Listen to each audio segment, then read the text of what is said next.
2, 1. Stop.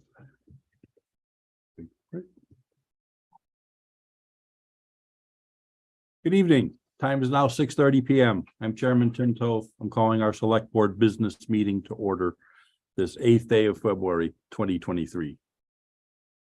Everyone, please rise and join me for the Pledge of Allegiance. I pledge allegiance to the flag of the United States of America and to the republic for which it stands, one nation, under God, indivisible, with liberty and justice for all.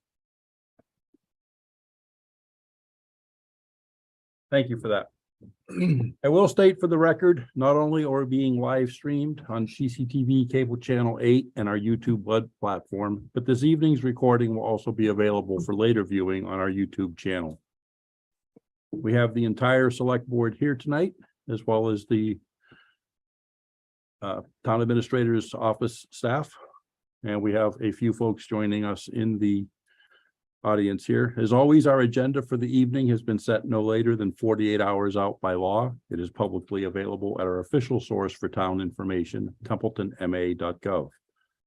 Although I have discretion as a chairperson to add or remove from the agenda, it has been set to allow for time, personnel resources, and public awareness. I reserve the right to move agenda items around to best fit the business and the guests. And I will be taking item 5D ahead of 5C tonight when we get into the public hearings. If it's your first time attending a select board meeting or any public meeting within the community, welcome. We're certainly glad you've joined us. Please be aware we will do our best to address all agenda items adequately, all public concerns with due regard, and all comments with dignity and patience. I ask you please do your best to show the same respects. Few comments for the guests we have joining us remotely this evening. The Zoom rules of the road. Please, when you use video whenever possible, although if you're waiting for an agenda item, it may be better to have the video off. We do ask you have your name displayed on your YouTube contact with us because this is a matter of public record. When you use the mute feature, please, when you're not speaking, although TCTV can place any or all on mute, it's easier to control your own. If you wish to speak, raise your hand, use the raise hand feature in the Zoom, or if you're calling in on phone, some folks do that, please politely break in. If you wish to see shared materials on the screen, please request that through us. It will help us stay synchronized, keep everybody hopeful viewing public. And without that, we will get into the business of the meeting tonight. Item 3A, approval of prior minutes. Mr. Chair, Mr. Vice. I move to approve the minutes of January 25th, 2023 as presented. Second. I have a motion and a second to accept and approve the minutes as presented. Any discussion, team? Second call, any discussions? Hearing none, we'll bring this to a vote. Mr. Bennett. Abstain. Ms. Griffiths. Yes. Ms. Richard. Yes. Mr. Curry. Yes. I vote yes as well. Thank you. We have no executive session minutes. We will go right past that. Citizen input. Second call for citizen input. Hearing none, we will go past that. Get into new business. Introduction of new employees. Mr. Lamontagne, we have none this evening. That is correct. Okay, thank you, sir. We're going to take item 5D next, public hearing, utility pole 9 Mill Street. And we have Tom Berry, the late superintendent, with us. Hello, Tom. Welcome, sir. Good evening. Hang on, Mr. Chair. Yes. I move that we open the public hearing for utility pole purposes. Second. Thank you for that. Got the ice across the T. Yep. Do have a motion made and a duly second to open the town public hearing for the pole movement. Any discussion, team? Hearing none, we'll bring this to the vote. Mr. Bennett. Yes. Ms. Griffiths. Yes. Richard. Mr. Perry. Yes. And I vote yes as well. 1834. 1834. Thank you for that. Proceed, Tom. Again, good evening. Nice to see you all. The reason I'm here tonight is because I'd like to, for the Light Department, in conjunction with Verizon, would like to move our utility pole number 2 on Mill Street, approximately 30 feet towards Central Street. The Light Department has been replacing all the poles on Mill Street. And the reason to move this one from its present location is to be able to create a straight line to the pole that exists on State Road. It might be a little bit hard to see on the drawing that I gave you, but there's a couple of holes in between there that we're going to be getting rid of. So moving this pole will allow us to kind of clean up the area and simplify the pole line there. As I said, this is a Verizon owned pole also. They're the joint owners, and they did give permission to do this also. Okay.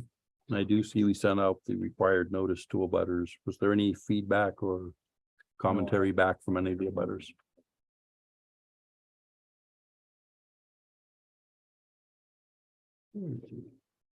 Drawing is pretty straightforward.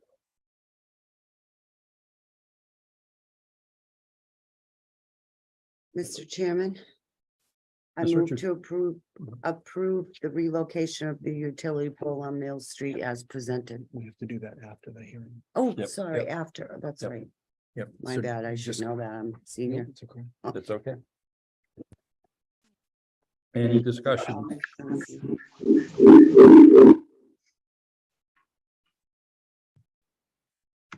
Pretty cut and dry. Okay, it's extremely cut and dry. Yeah, Mr. Chair, the only questions I had were Verizon's recommendations and then the purpose for doing it. And that seems that information has already been satisfied. Yes. Hearing no further discussions for Mr. Barry, I would entertain a motion that we come out of the public hearing. So moved. Second, I do have a motion and a second to come out of the public hearing. Any discussion, Steve? Hearing none, we'll bring that to the vote. Mr. Bennett, Yes. Ms. Griffiths. yes, Ms. Richard, Yes, Mr. Curry. Yes. I vote yes as well. 1837. Was a quick one. Great. Thank you very much. Yep, we have to vote on it. We have to vote, Tom. so I'm Oh. just gonna read what I just read about 30 seconds ago. I move to approve the relocation of the utility pole on Mill Street as presented. Second. I have a motion and a second. Any discussions, team? Second call, any discussions? Hearing none, let's bring this to the vote. Mr. Bennett, Yes. Ms. Griffiths, yes, Ms. Richard, Yes, Mr. Perry. Yes. I vote yes as well. Thank you, team. Thank you, we're Tom. good. thank you.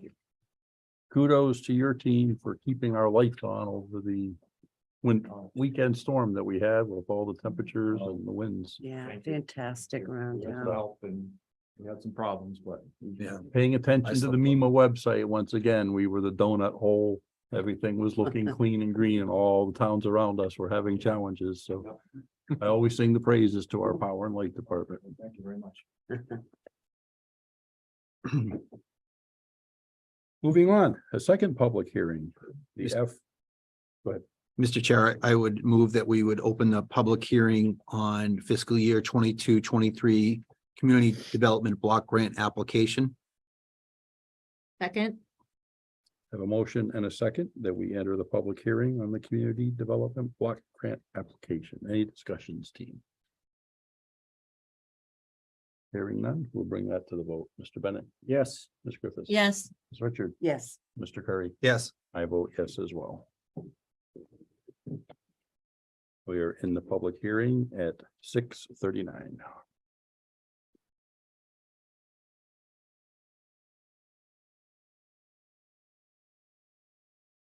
Linda, are you with us? Come on up.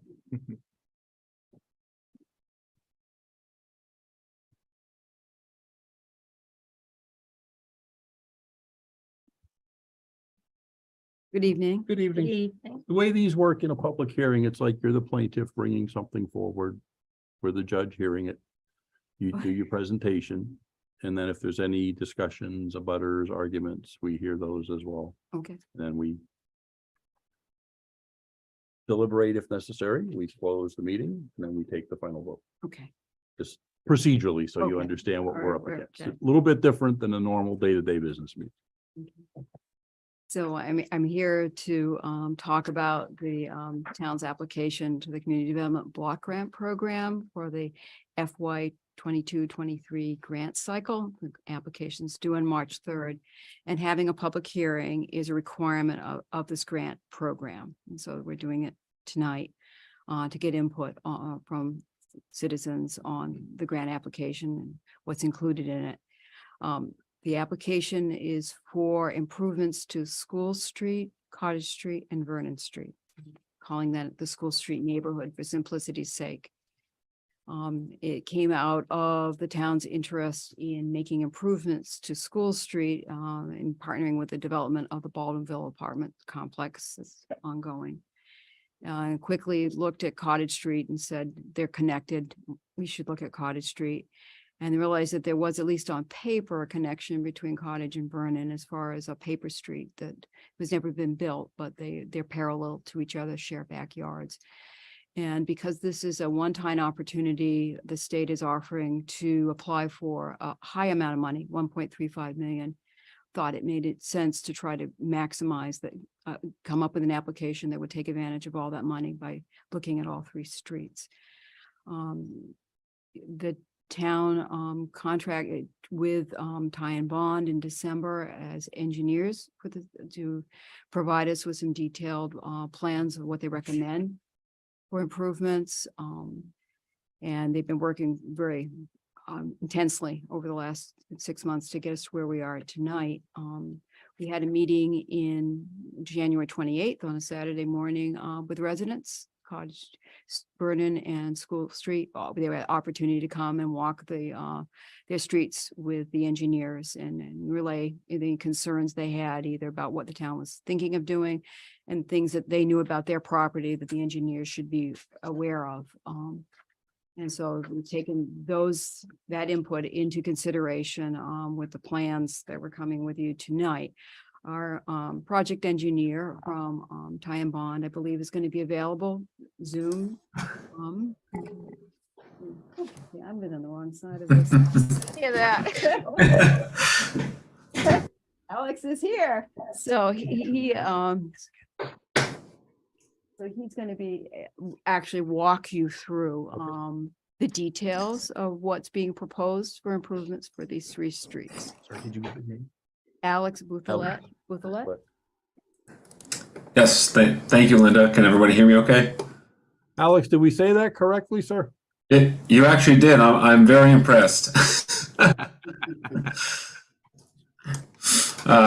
thank you for that wonderful introduction, Linda. As she stated, we had the opportunity to meet some of the residents and get kind of a boots on the ground description of any issues that they may see on the roadways now, and the plans that you have in front of you, which I'm going to try to share right now, include some of those recommendations and those discussion topics. So let me just do this for a second and just let me know if you can see my screen. Yes.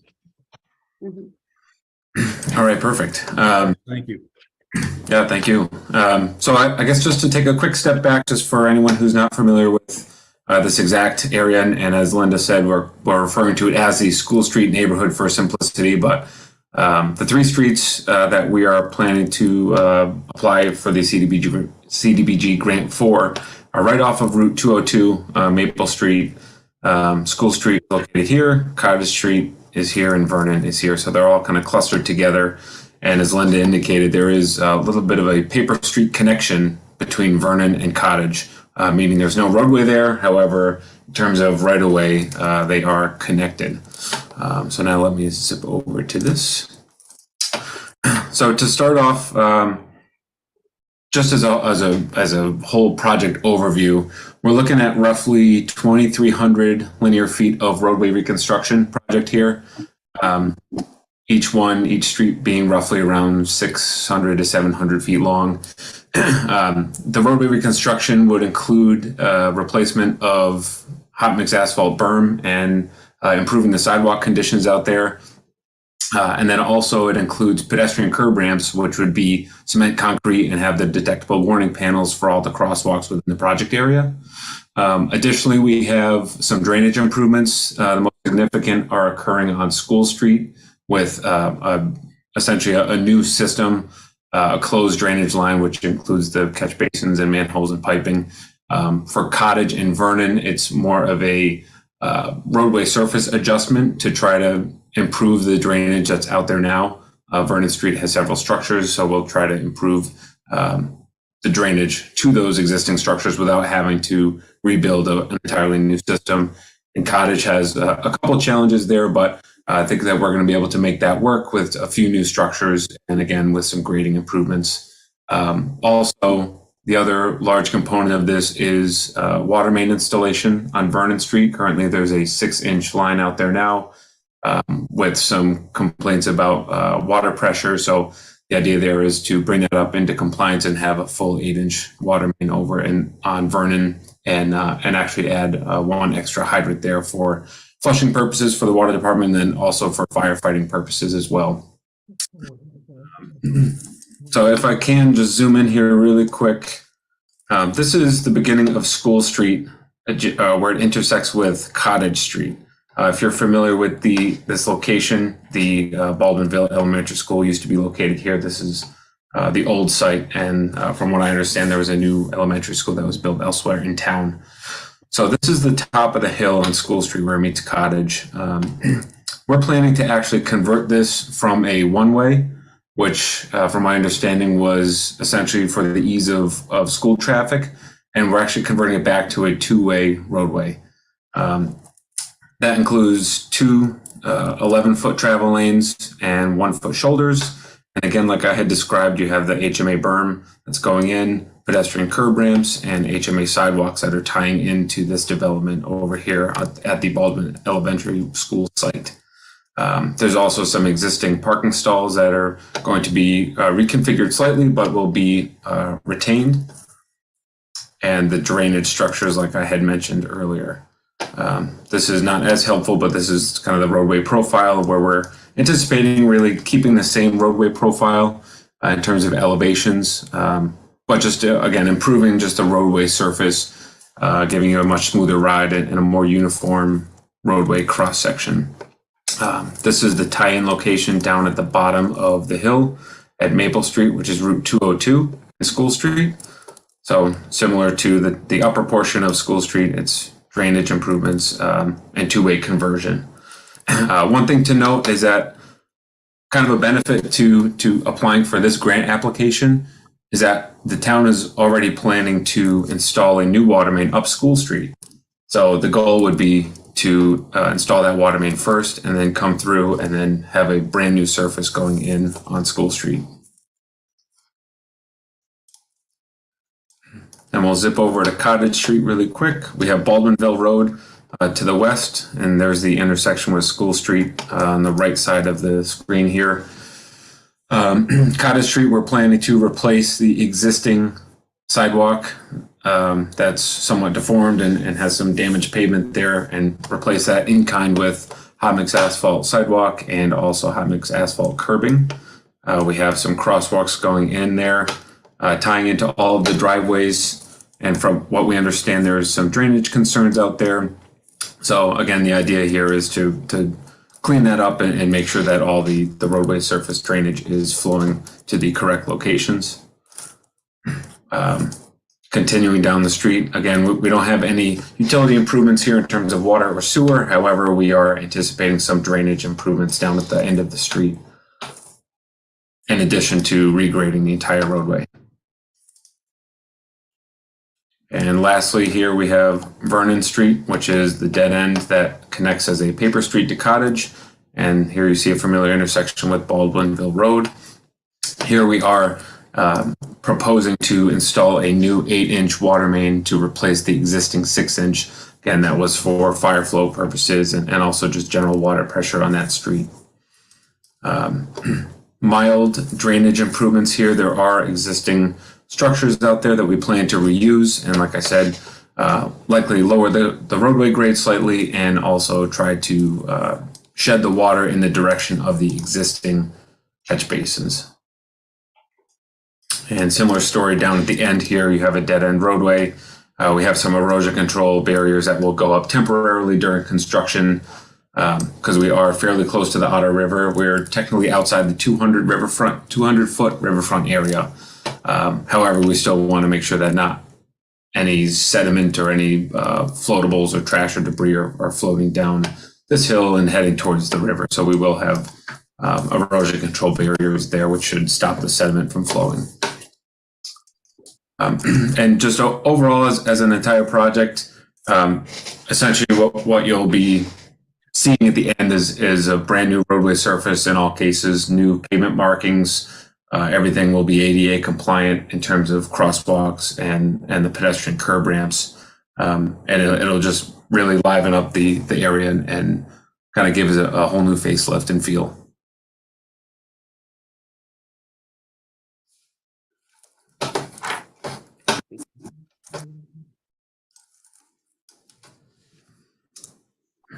And Linda, so I don't know if you wanted me to talk about the OPCC quickly.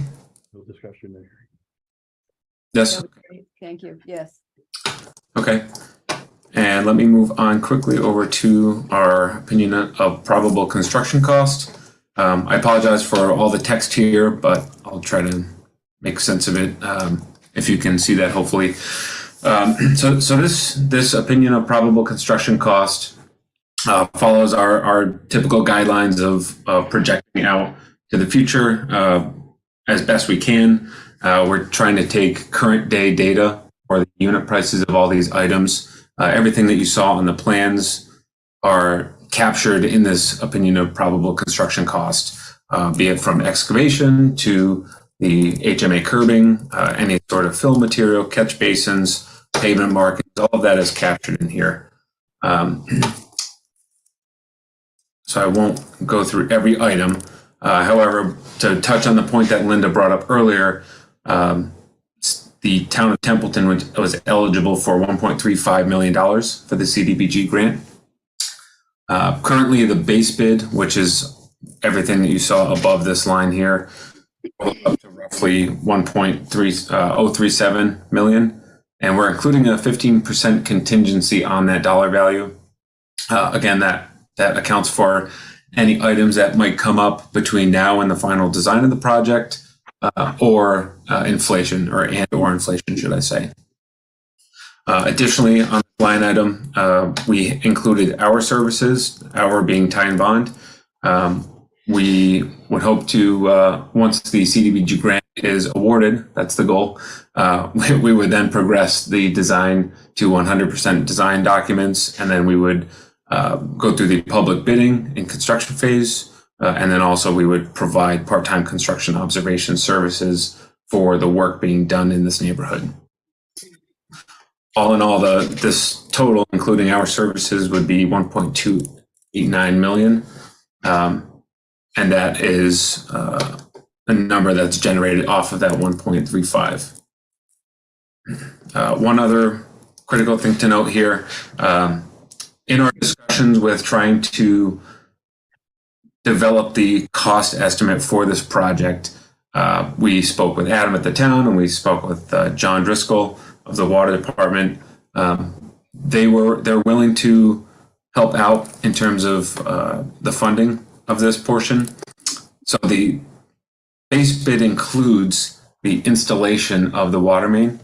However, what we've been seeing over the past couple of years is a lot of material delays, and that material delay ultimately results in construction delays, which we don't like to see.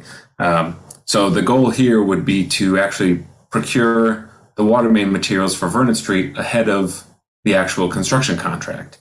And then the construction contract, which would be paid for under the CDBG program, would include just the installation of those materials that had already been procured. And again, that's coming from a location of, or a perspective of trying to not delay construction. we've been seeing delays from 8 months to upwards of a year in some cases for certain materials. So that's kind of a way to check that, and hopefully that doesn't happen. So again, the CDBG project pays for the installation of these water main materials.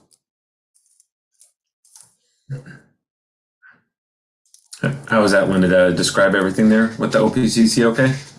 Yes. Okay. We'll stay on the line because we may have some Yeah. questions when we get through with the presentation stage. Yeah, Definitely. thank you. So I had also provided a summary budget. It's a one pager for the actual grant application.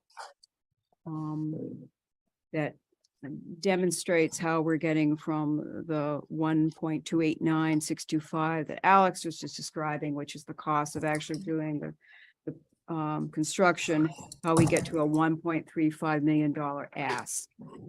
And so I will say that this budget at the very top shows the value of the materials that are being provided by the light and water plant, the approximately $68,000 worth of materials that they'll be purchasing to be installed by under the contract for this project. There are some expenses that are we call in the grant world are called program delivery. They're directly associated with the cost of having the project happen, such as legal ads, if any legal counsel is needed for contract review, et cetera. And then just general administrative costs included in there. That's totaling $58,575. Included that is an estimated cost of $45,000 for hiring a grant administration consultant. Someone would do something similar to what COG was doing for previous grant programs that you've had funded by CDBG. And then there are other required costs such as an audit. Will require a special federal audit be completed because of the amount of money the town would receive.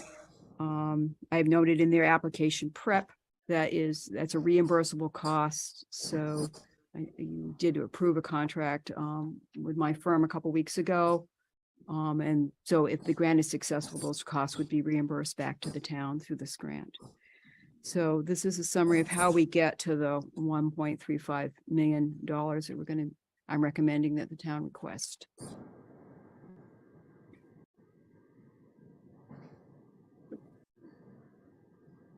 Thank you. I just think the only other one thing I want to mention is that I just want to reemphasize that our plan is to coordinate the bidding for this with the bidding that Light and Water was already planning to do for the 2024 construction season, so that we would share the same contractor. We would just have a different schedule where we could track the costs that are explicitly CDBG. We would share the same engineer. Time Bond is already contracted to do that. So we're hoping that that will give us a lot of cost effectiveness. Efficiencies. Having just one contractor on site for all these improvements going on at the same time.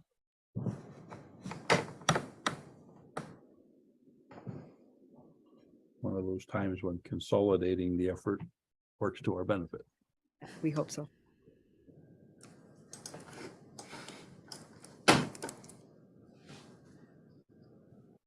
So at this point, Taking questions now before about it. Yes. Okay. yes, Mr. Chair, I got a couple questions. go ahead.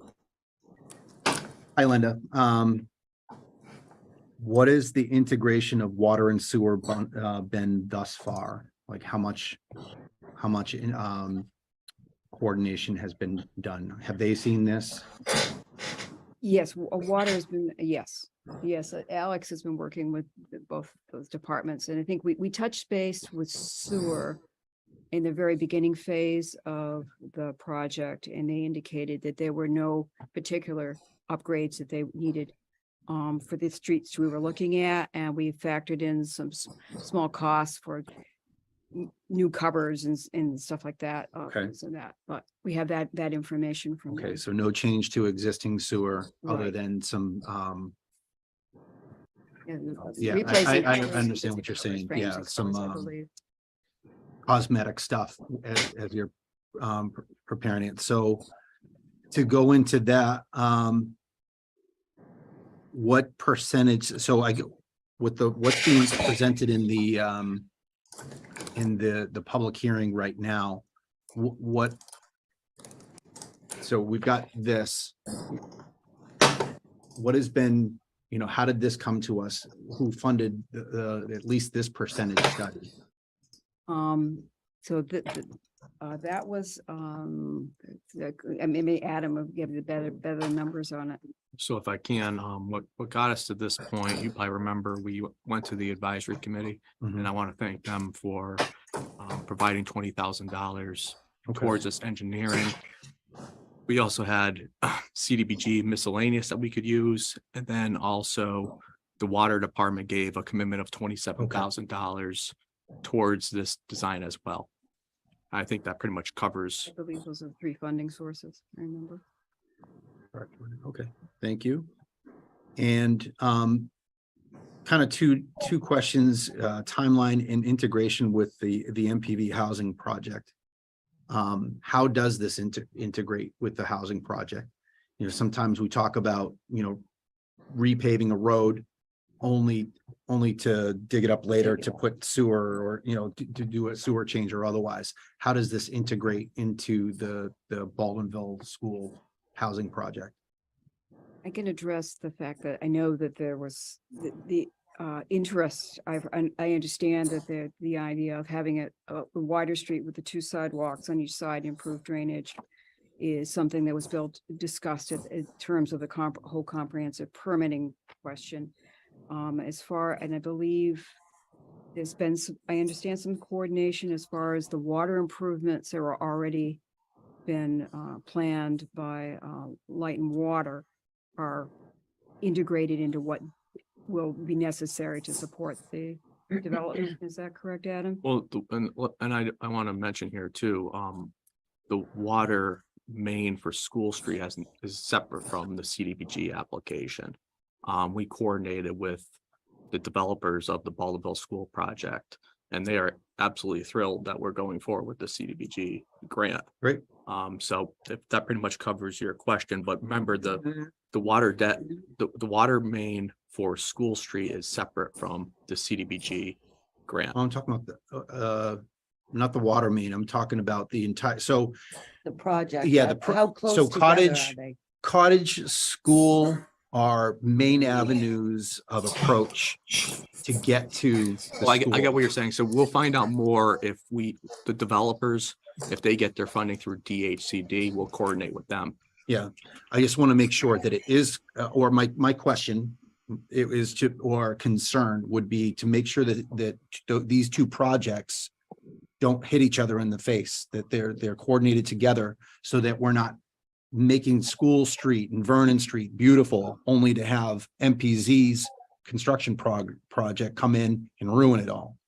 I know that we've got some abutters here that might ask questions about that. How, and then the timeline is how long will the residents of that area be dealing with, hey, bring me over to this 2 by, the constant construction thing. I think all of it. No, I'm sorry, this is a public hearing. So just questions. But I think the Long lead items. So when you were talking about I'm sorry, go ahead. Well, I think overall, I mean, if the question is relative to the development of the Baldwinville School Apartments project, we're going to work closely with those developers, and we have been working closely with them. So there's not going to be this, if you're worried about a miscommunication or multiple projects occurring at the same time, I think there'll be coordination. I wouldn't accuse anyone of Well, I'm just saying it. coordinating or anything. I just want to ensure and be told, yeah, we're talking. There is some coordination. We understand that this is all on top of each other, not next door. All of it is on top of each other. Thank you. I appreciate that. Long lead items, you kind of answered my question about those. with the water supplies and otherwise the 68 grand worth of long lead items being ordered prior to construction start.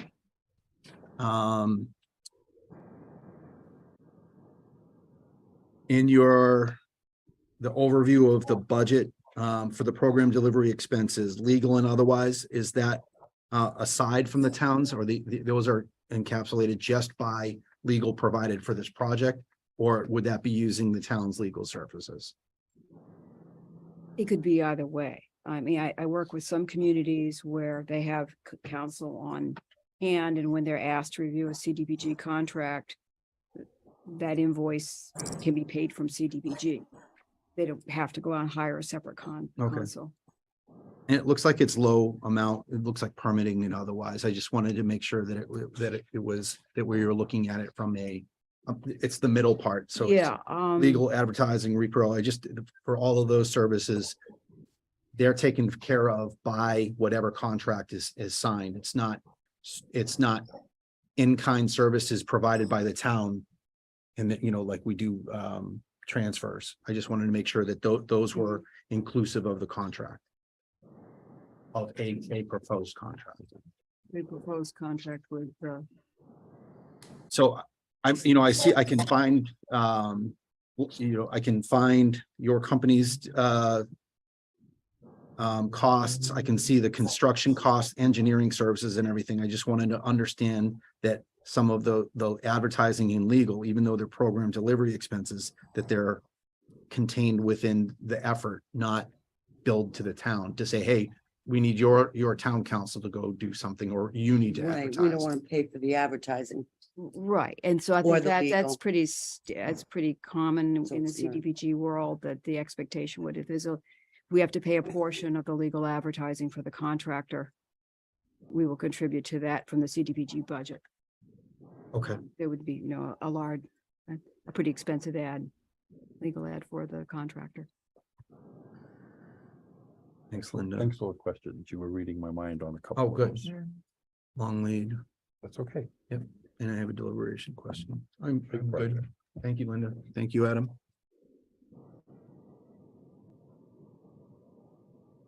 Okay, at this point.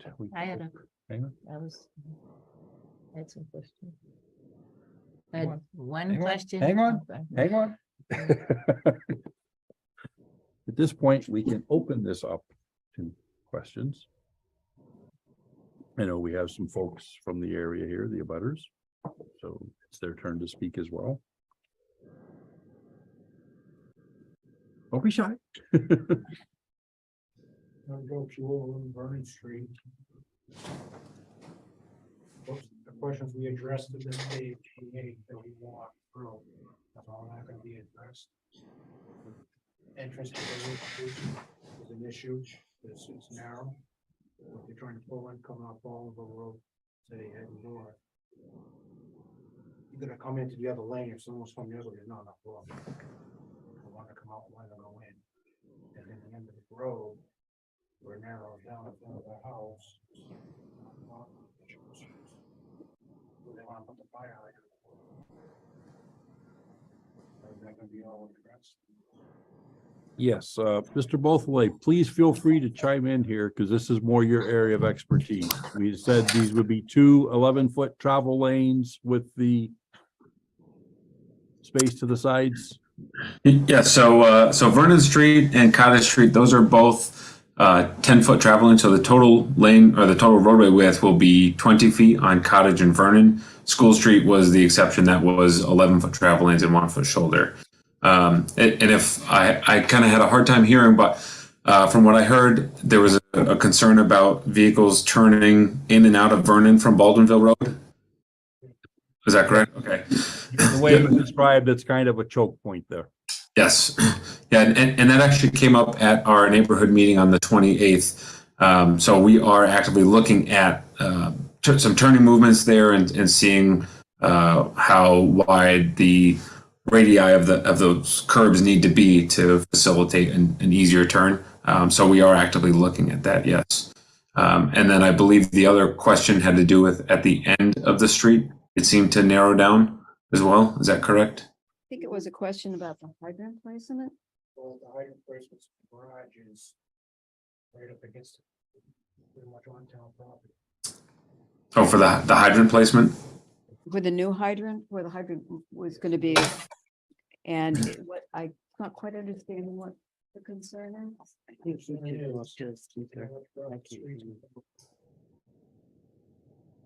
They were surveying, they're having an issue about a survey. So there's an encroachment on the end, the house that's on Cottage Street, the garage may be built on town property. But that would impact where the hydrant goes? I don't know how close they're gonna put to the garage. Okay. So the hydrant would be placed within the town right away. And in terms of the potential encroachment from a garage, I can't necessarily comment on that. That might be more of a right away question with the town. But the hydrant would be placed in such a way that it would be within the town right away, and it wouldn't necessarily impact any structures. That would at least be the goal. Mr. Chair, go ahead. I just, you wanted to clarify something from a meeting. So there was a punch list from the meeting that you attended. Yeah, I think that's the way I would like to address the question. So out of that meeting, if there was a list of concerns that the residents had, did someone, yes, ma'am? I have a concern. In our front yard, a gentleman put in all granite, curbing, and we don't want to lose them. And my biggest concern was them extending the road and us having all kinds of traffic, and it would be a nightmare. So they're saying that that's not going to happen, and I'm just praying that it won't happen. Yeah. So you're talking about the easternmost portion of the road? Not that connects with Baldwinville, the other side. Correct. There's not a lot of room to extend it, even if they wanted to. You got a river. I think the head is a basic, if the paper street was going to get built, right? I think that was one of the things was brought up, some concern, and we noted that would be a protect item in a construction document to keep the granite, the curb in place that they have. Yes. Yep. Linda, I think that's the point that I was trying to clarify. The question for the public hearings perspective there were, for lack of a better term, punch list items, open items that were being recorded from that meeting. And your question have those been satisfied? Have those been addressed? So the question back to Linda, if there was a list of items that you are concerned about, all of the concerns, if there was a punch list, that would be definitely of interest to the board or everybody, to make sure that if there was a punch list, that they were at least answered, so that you have that confidence that something wasn't extended, a hydrant is going to go where they said it was going to go.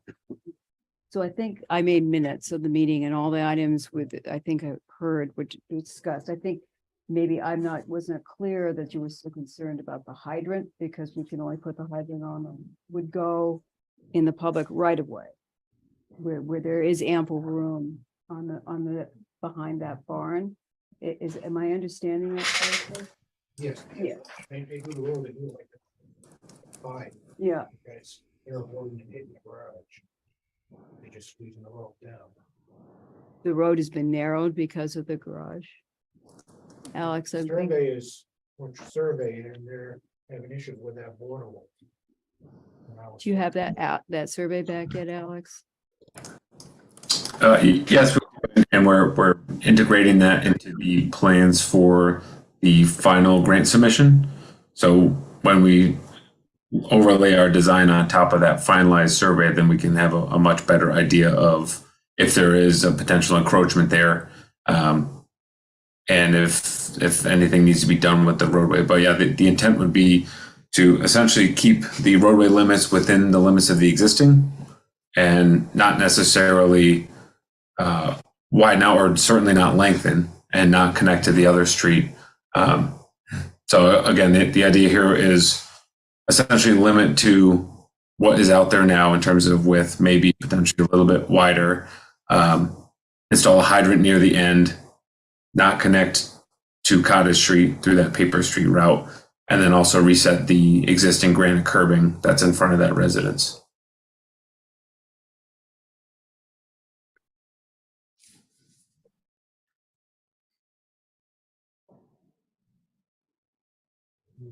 Thank you for that. Yeah, I think we need to see the full list to see what all these questions were. Anyone else? Yes, I was wondering. I circled 8-inch pipe. I was wondering if once all these improvements are in that area, is it tying into to anything old in Baldwinville? So we're gonna have a brand new area with 8-inch pipes, you know, brand new roads, but once it's all done, is it the pipes, are they tying into old pipes? Is it going from 8 to 6 down at the bottom of the hill? Route 68 or any of the streets like Baldwinville Road? So from what I understand, Baldwinville Road is serviced by an existing 8-inch main. The idea here is to tie into that existing 8-inch main with the new 8-inch main. So it'd be essentially cut in with a new T connection onto Baldwinville Road, but there are no other plans to extend up or down north or south on Baldwinville Road with a new water main as part of this project. I'm not sure if that's a part of another project, but at this point we're connecting to the existing line on Baldwinville and then replacing the entirety of Vernon Street. Thank you. And then I had on C501, I thought your tree protection for existing trees, that was good. And I wanted to understand what the 12-inch reclaimed pavement subbase for the streets, what was that about? Yes, so the process of a pavement reclamation is essentially there's a drum with teeth on it, and they will essentially drive over the existing pavement surface, pulverize the existing asphalt, and blend it into the subbase material. And that is a cost-effective measure of reconstructing the roadway instead of bringing in all new gravel borrow or removing all of the existing material. So it gives you a nice solid subbase for the roadway, but also you're not having to haul in or out excess amounts of material. That's what I thought. Thank you. Appreciate it. Yes, thank you. Any other questions? Yes, please. Garage that it's talking about that has the encroachment, is that, they say it's on Cottage Street, is that 9 Cottage Street? He might not have been able to hear you. Yeah. So there was a question about a garage and encroachment on Cottage Street. Could you give a further clarification on that? Alex? Yes, so that was something that was brought up at the residents meeting on the 28th. It's nothing that we as the engineer can confirm. If there's any sort of encroachment there, it is more of a town issue, I suppose. If there's a private structure within the existing right of way, I believe the number was 9 potentially, but that's something that at this point we're not necessarily able to comment on or confirm. That likely requires more of an in-depth deed search for the property bounds.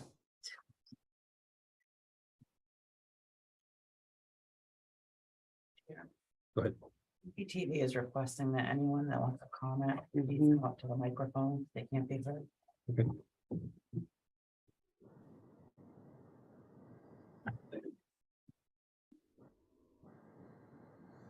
If there is an encroachment on that property, what happens to the garage?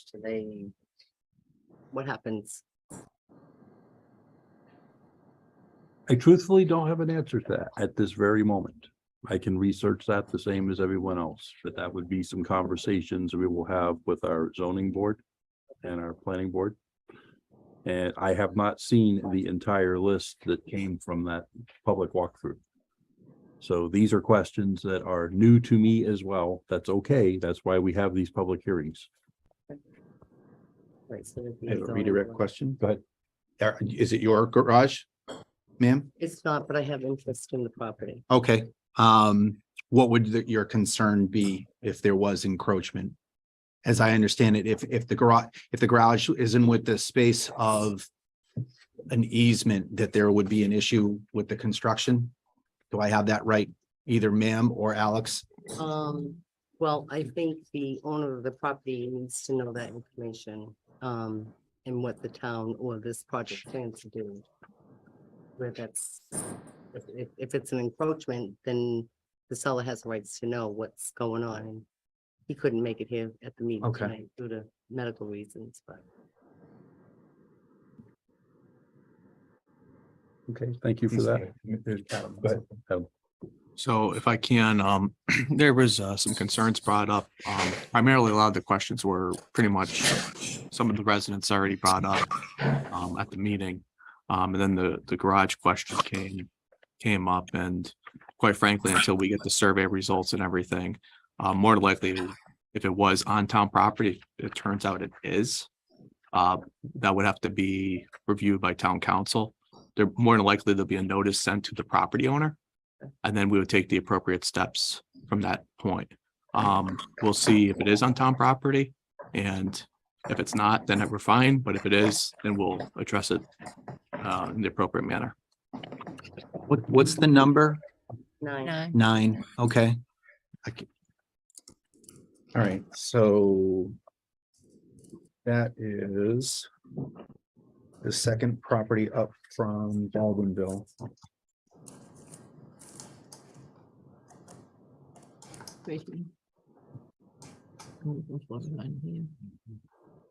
Right, like right there.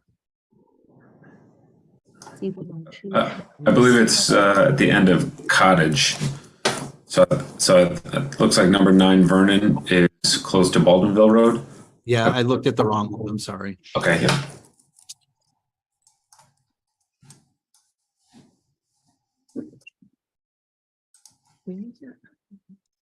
Alex was in my head.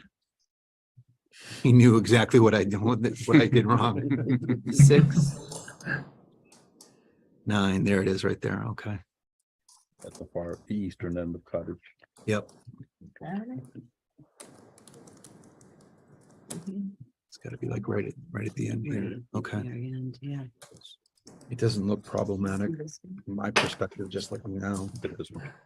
I did that, but that says garage.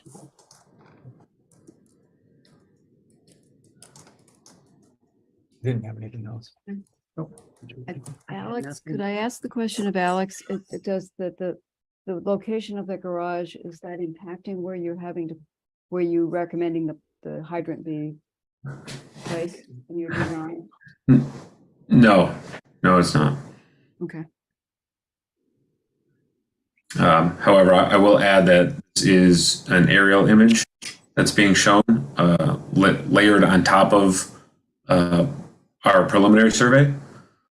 So that's something that we need to look at when we get the final survey in.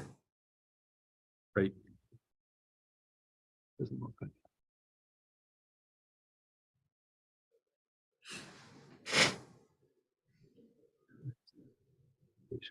Yep.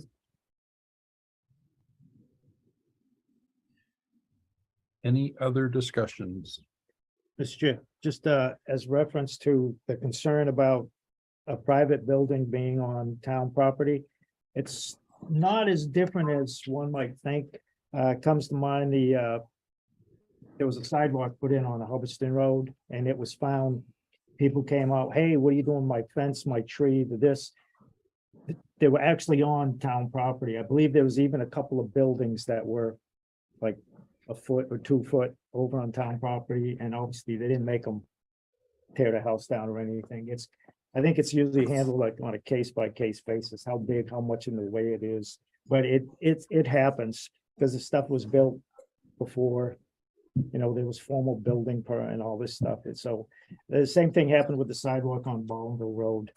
Some property was purchased, some was given a right of way because, your barn or your house is, it's on 3 foot of town property.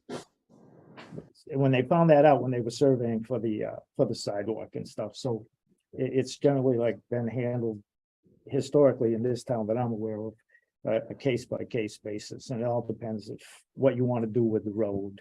You know, if you can work around it, it's not that uncommon. But so it's, I mean, it's a concern of mine, but it's not a big concern right now. I think the details is go through the assessors and actually see what the property cuts are. Thank you for that. No problem. Any other discussions? Linda, you had your hand up? Well, I suppose just more no, we have a sign-in sheet going around for the public hearing, and then some folks have come after I started to circulate it. It would be great if that could make it, you know, if you're an interested party, if you could be on the sign-in sheet, because it helps with the grant application to show who was here. That could just make its way around. Okay, hearing no other discussions, Linda, at this point, what is your proposal and recommendation? I would prepared several motions, hoping that the board would vote to submit the application. To authorize the chair to sign the documents. One housekeeping detail is a CDBG grant requires that the town have someone called an environmental certifying officer that will sign HUD documents saying these are the environmental concerns about a project where it's a requirement of the grant program. And in the past, it's been the town administrator. And the agency likes to see that appointment made every time there's a new grant. So I'm recommending Adam, that you appoint Adam to that position. Thank you for that. Yep, Mr. Chair, I would make a motion to come out of public hearing at this time. Second that motion. I have a motion and a second to come out of public hearing. Any discussions, team? Hearing none, we'll bring this to a vote. Mr. Bennett, Yes. Ms. Griffiths. Yes, Ms. Richard, Yes. Mr. Curry. Yes. I vote yes as well. Hearing closed at 7:25 PM.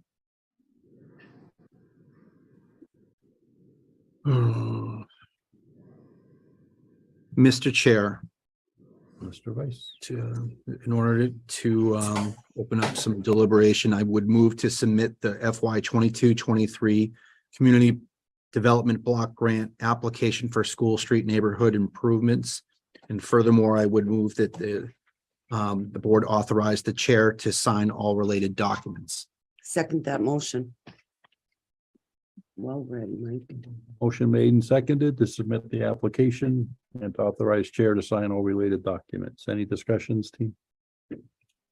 Yes. Mr. Chair, let's see.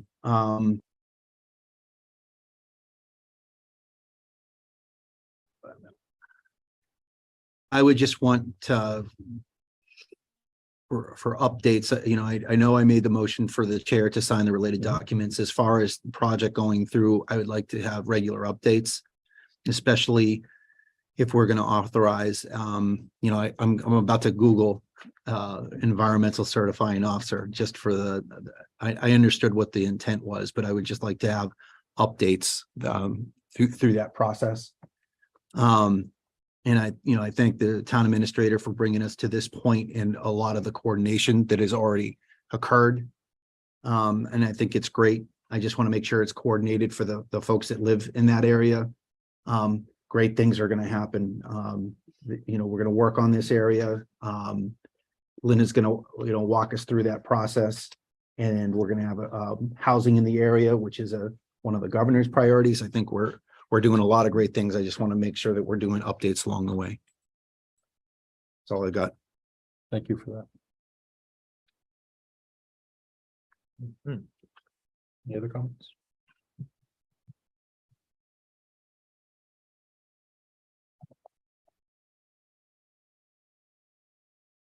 See what you come up with as you search that. It says, don't let your TA do it.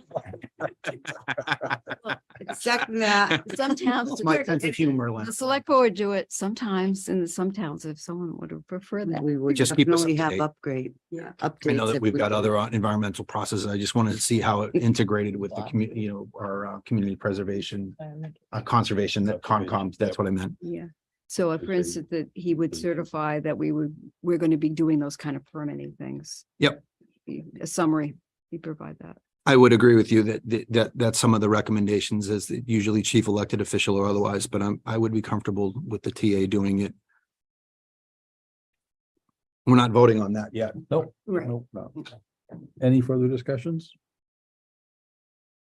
Hearing none, we will vote on the authorization to proceed with the application and authorize the chair to sign the documents. Mr. Bennett. Yes. Ms. Griffiths. Yes, Ms. Richard. Go ahead. Yes. Sorry. Mr. Curry. Yes. I vote yes as well.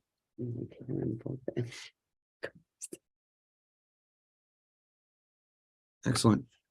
On the environmental certifying officer, I would move to designate Adam Lamontagne, town administrator, as environmental certifying officer for the town of Templeton. second, I have a motion and a second. Do I have any discussions, team? You know, it can be the chief elected official. So I mean, I could also be open to giving Tim the authorization, the authority to be able to do that. I understand the efficiency of having the town administrator do it, so I'd be good either way. I'd go with whatever the board recommended. thank you. Thank you for that. Any further discussions? I'm thinking, because the chair is going to sign all the related documents.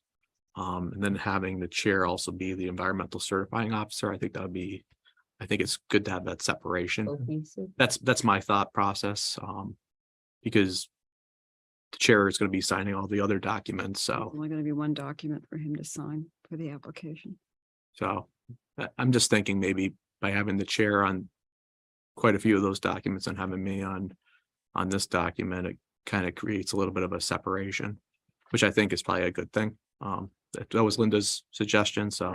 Yeah, I'm really going on past practice because I've looked at your past applications and you'd had the town administrator. That's why I recommended it. It seemed to be. And if I can just say for the record, I'm pretty sure most of the questions were at the end of Vernon Street, if I remember correctly, right? There were some questions on the drainage on And Cottage, but right. most of the questions were at the end of, I mean, as far as doing our walkthrough. for Yeah, the residents, walkthrough. Yes, and the fact that that's the drainage that you see in your plans, the additional drainage was added after we had the walkthrough. but you have your notes, Linda, so I'll just. Yeah, it's not the subject matter expert that, qualified to whatever. It's basically saying, yes, I certify that all the environmental issues have been set, annotated and researched sufficiently. I suppose it's a good thing I was on the Conservation Commission in Chicopee, right? Yes. That's all I have on that. Any further discussions, team? None for me. No, Hearing none, we'll bring that to the vote. Mr. Bennett. Yes. Ms. Griffiths. yes, Ms. Richard. Yes. Mr. Curry. Yes, I vote yes as well. great. Let's fix some roads. Yes. And some drainage. Another area of town to get that drainage fixed. Thanks, Linda. Thank you very much. Thanks, Thanks, Alex. Alex. Alex, thank you. thank you. Thank Thank you very Alex. much. Take care. See you in the future. You bet. And our water superintendent's here as well. Oh, great. Mhm.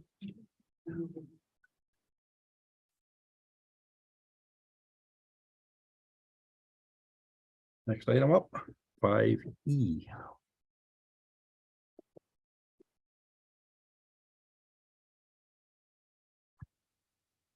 Looks like we got some donations. Yes. Which one's this one? Senior Center? Mr. Chair, Mr. Lace. in accordance with the memo from Community Services Director, I move to accept Senior Center donations as presented. That would be $210 in memory of Leona DeGrace, who passed away recently. Second, I have a motion and a second to accept the donation to the senior center. Any discussions, team? I used to point of order. Linda. Did you want us to? Folks, we're still in session. Any discussions, team? Hearing none. Mr. Bennett? Yes. You vote? Yes, Griffiths? thank you, yes. Ms. Richards? Yes. Mr. Curry. Yes. I vote yes as well. Thank you.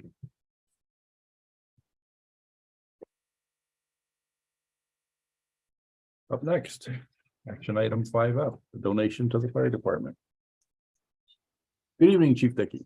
Would you like to come up and present this, sir? I don't need to. I'm just here in case there was any questions, that's all.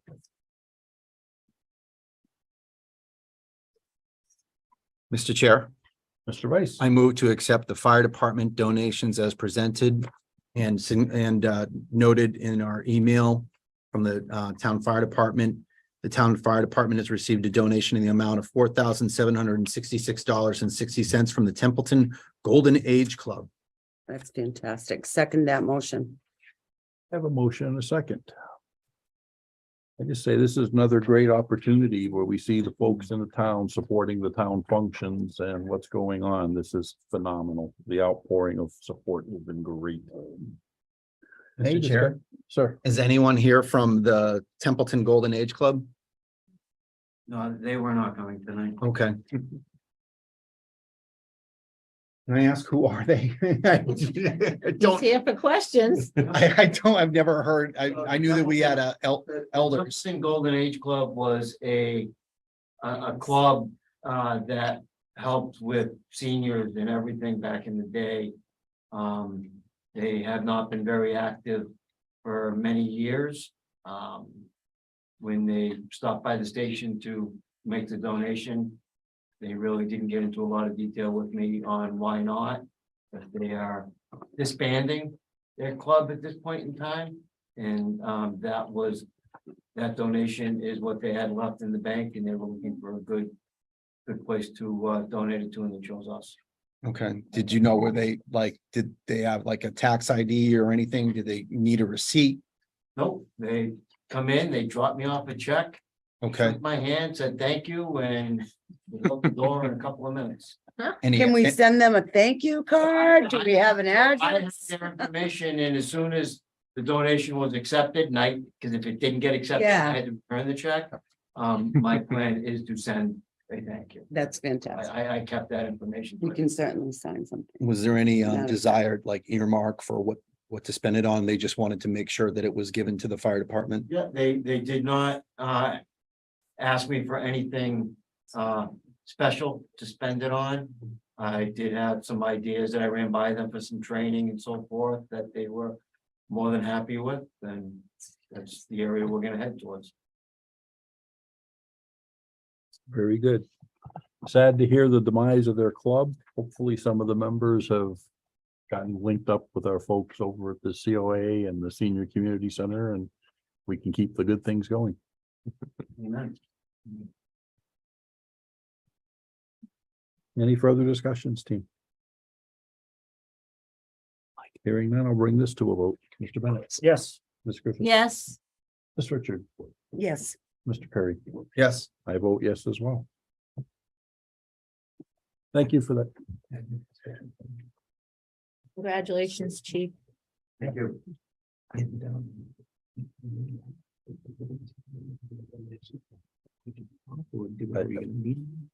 I'm not sure. Okay. I don't see anything else on here, but he would be waiting. Oh, the water bonds. I'm sorry. Yeah, that's why. Never mind.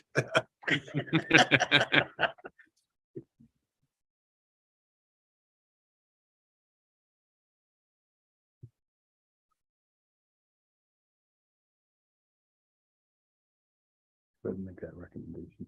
Okay, Mr. Chair, if I could make a motion to move item L as in Lima, discussion with the school department up in the pecking order.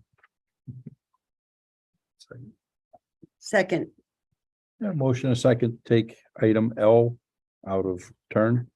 Discussion with NRSD. Any discussions, team? Take a quick vote on that.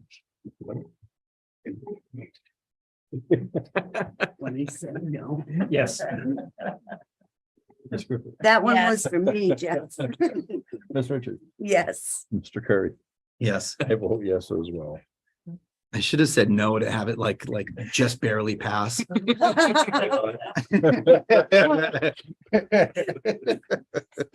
No, I feel welcome as always. I want to thank you for the invitation. Always love the invitation to come up to speak to the board.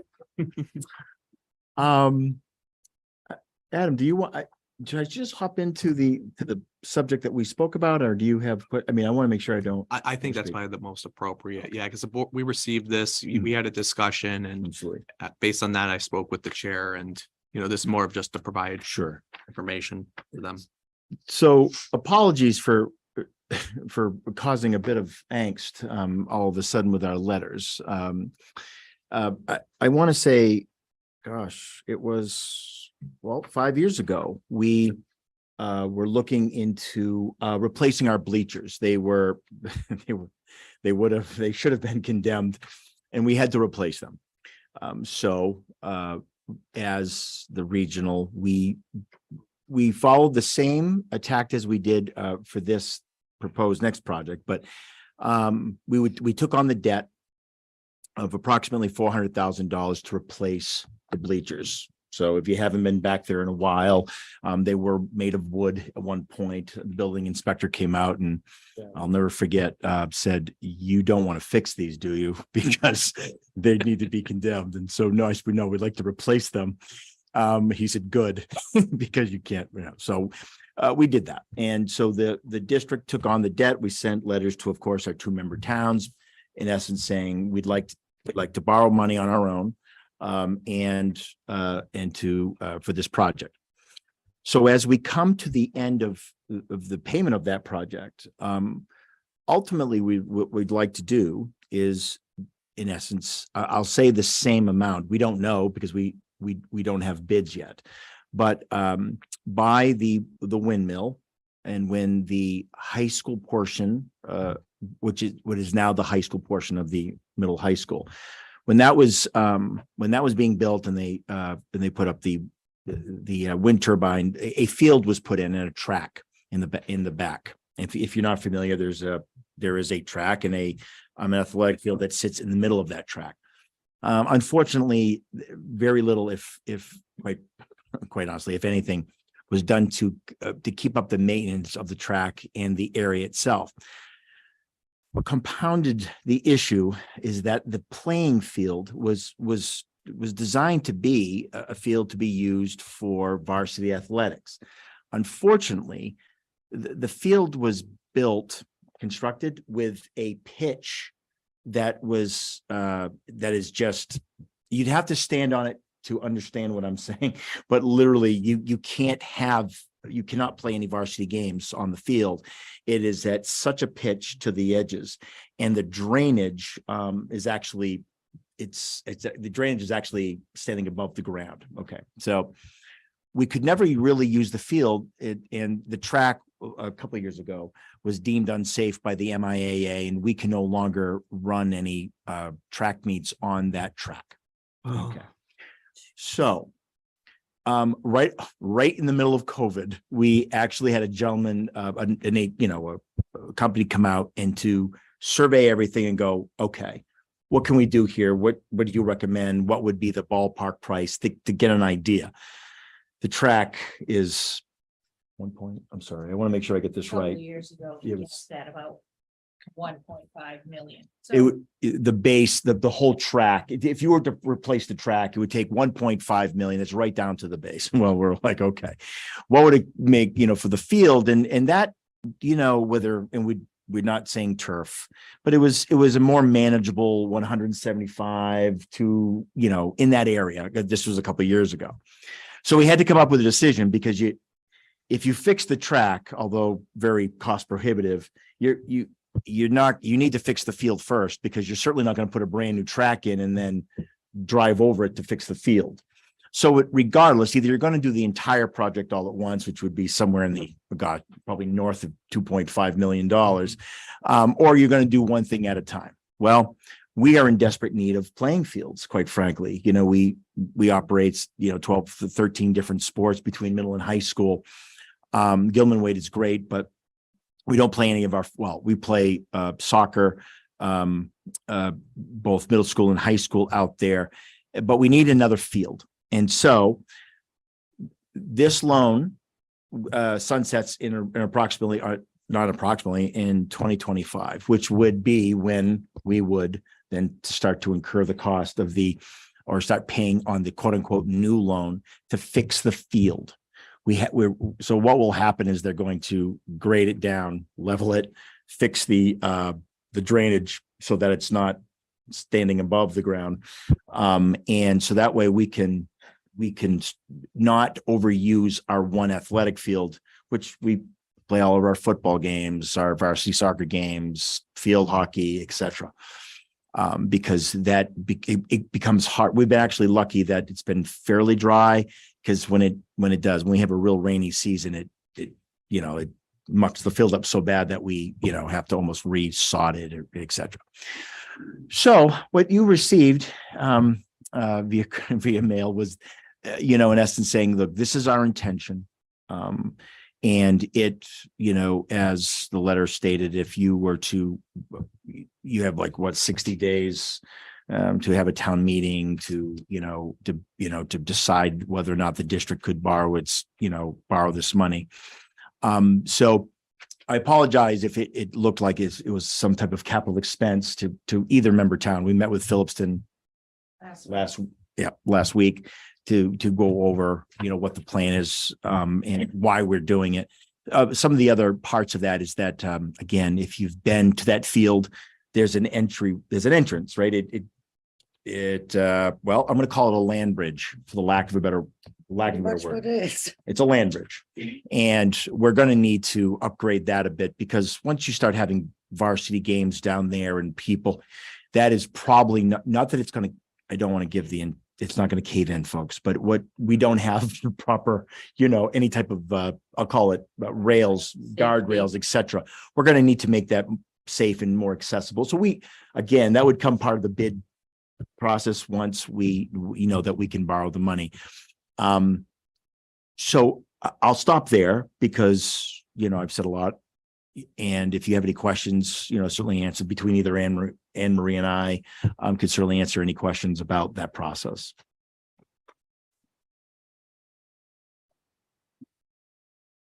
Thank you for that. I know when these letters first came out, I got the frantic phone call from Adam, says, we need to talk. And as we started looking at this, I'm like, what? Yeah, exactly. So that's what he briefed Capital. So, when I came back from Capital, I told them what, when you came before us and gave kind of the idea, and Noel from advisory is here as well. So I understood everything lined up. Once we discussed it, I understood it, but the late Friday afternoon, I know you ruined Adam's weekend. No, Adam and I spoke Friday afternoon. I must have said 100 times. No, we're not asking for money, not yet. Or anything like that. Sure, we hear that. No, I have to say, that's my job. But the other part of it is that depending on how the bids come in, we do want to upgrade the baseball field, etc. We're trying to take some of the reliance. We don't have any practice fields up on our main campus. If again, we have I to can picture it. yeah. So you have to, again, I wouldn't certainly please come out. I'll take you for a tour, but we don't have a lot of those type of those spaces. So we have to create them, which is fine because we have plenty of acreage. So the baseball field is another area that we really need to upgrade. So again, how we put the request of the loan information in is an upgrade of our athletic fields, plural. So that if there is, the ability to, after we get done with the actual project, right? So, so truthfully, it's on us. It's, I must apologize 12 times to Adam. Cause I could just tell the angst but I do appreciate though, that there was a, an instant move to see what the town could do to try to make, to figure this all out. I really do appreciate that. But at this point, we have a pretty good plan. We're just waiting to be able to put the bids out, actually get the bid specs, et cetera. And then we're off and running. Exciting. Yeah, we're pretty excited. Honestly, it'd be great. And it won't be a long time since it's a field and not a track. We think that we'll be able to realize that, that pretty quickly. It probably wouldn't obviously in the year one, but for the next season, we'll be able to utilize that for any athletic event. So we're pretty stoked about it. Yeah. Actually. Yeah. Mr. Chair, if I may. Good. Is there a long-term plan or thought to replace the track? I asked because Yeah. when I was at Narragansett, I ran cross-country Yep. and track, and we used to go to Athol and Sure. practice on a cinder track, which Yep. was. Yep. Even if we didn't permit. It's terrible. And Different animal. we took this fall, we took with Mr. Brio. We took a walk along the cross-country trails out back, which really come up to the actual track, et cetera. We had over Yeah, 70 students, we had over 70, I believe, middle high school who were involved with track last year. We didn't have any home meets. We rented out Gardner's track. They have been fantastic. I want to say that for record. They're good to us. But in terms of the long-term plan, it is on our capital improvement plan. But to be quite frank, there are things that are before that. We talked about the roof, so obviously that is priority one, on fire. of course. And it's always about the building and, it's about, what we're doing for the kids. But the track, though, will tell you, if you ask the kid what they wanted, whether it be a track or a roof, you know what they would say. But, in time, I really would like to, and we went about the process of getting, just to see what it would cost to fix and to redo. It was kind of a gasp, when we heard just for the track. So we'll start slow, so we'll just keep moving forward in small steps. And that field will be actually not just a small step, it'll be a big step. So we'll be able to have some games down there as well. So, yeah. I'm laughing because last year my goal was, I'm gonna run this year. I'm gonna start right on Ganson's track. And when I went back out there, I'm like, oh my God. Yeah. Yeah. No. It's beautiful in its heyday. Yeah, but it will be beautiful again. We're gonna believe you. slowly but surely, we're gonna do that. So I'm really here I need nothing. See, that's great. Not yet. yet. Right. There it I goes got you. again. That's it. Sing. Right. Just He's right on it. He's on it. Couple weeks, right? Yeah. But no, I really wanted to come to explain everything. I really, really did, because I didn't want you to think there is any obligation. There is not. So thank you Thank for the you. opportunity, Yeah, thank you for the clarification on that. Yeah, and Karen. guys. The letter had a few questions, I'm sure. The comments and the There were quite a Yeah. few, and There was, and pretty I quick and totally swift. got it the minute I heard Adam's voice. I said, oh my God, we're not, this, no, we're not. It wasn't an ad. It was just about letting you know that we're going to borrow money. And so on our own. So I appreciate that. When you say anything over $1 million. Good to know. Thank you, guys. Appreciate it. Thank you. Thank you. Thanks, Chris. Chris. Thanks for coming in, Marie. That's Thank you for having us. way to go, team.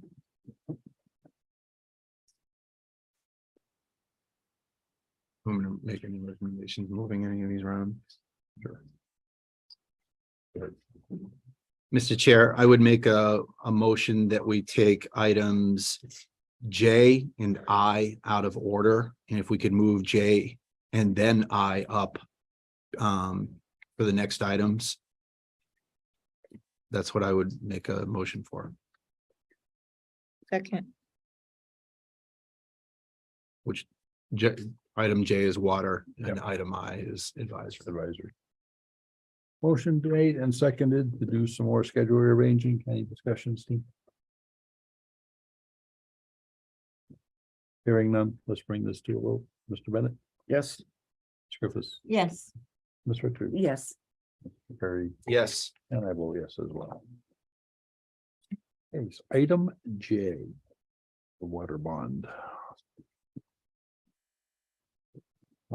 James Bond.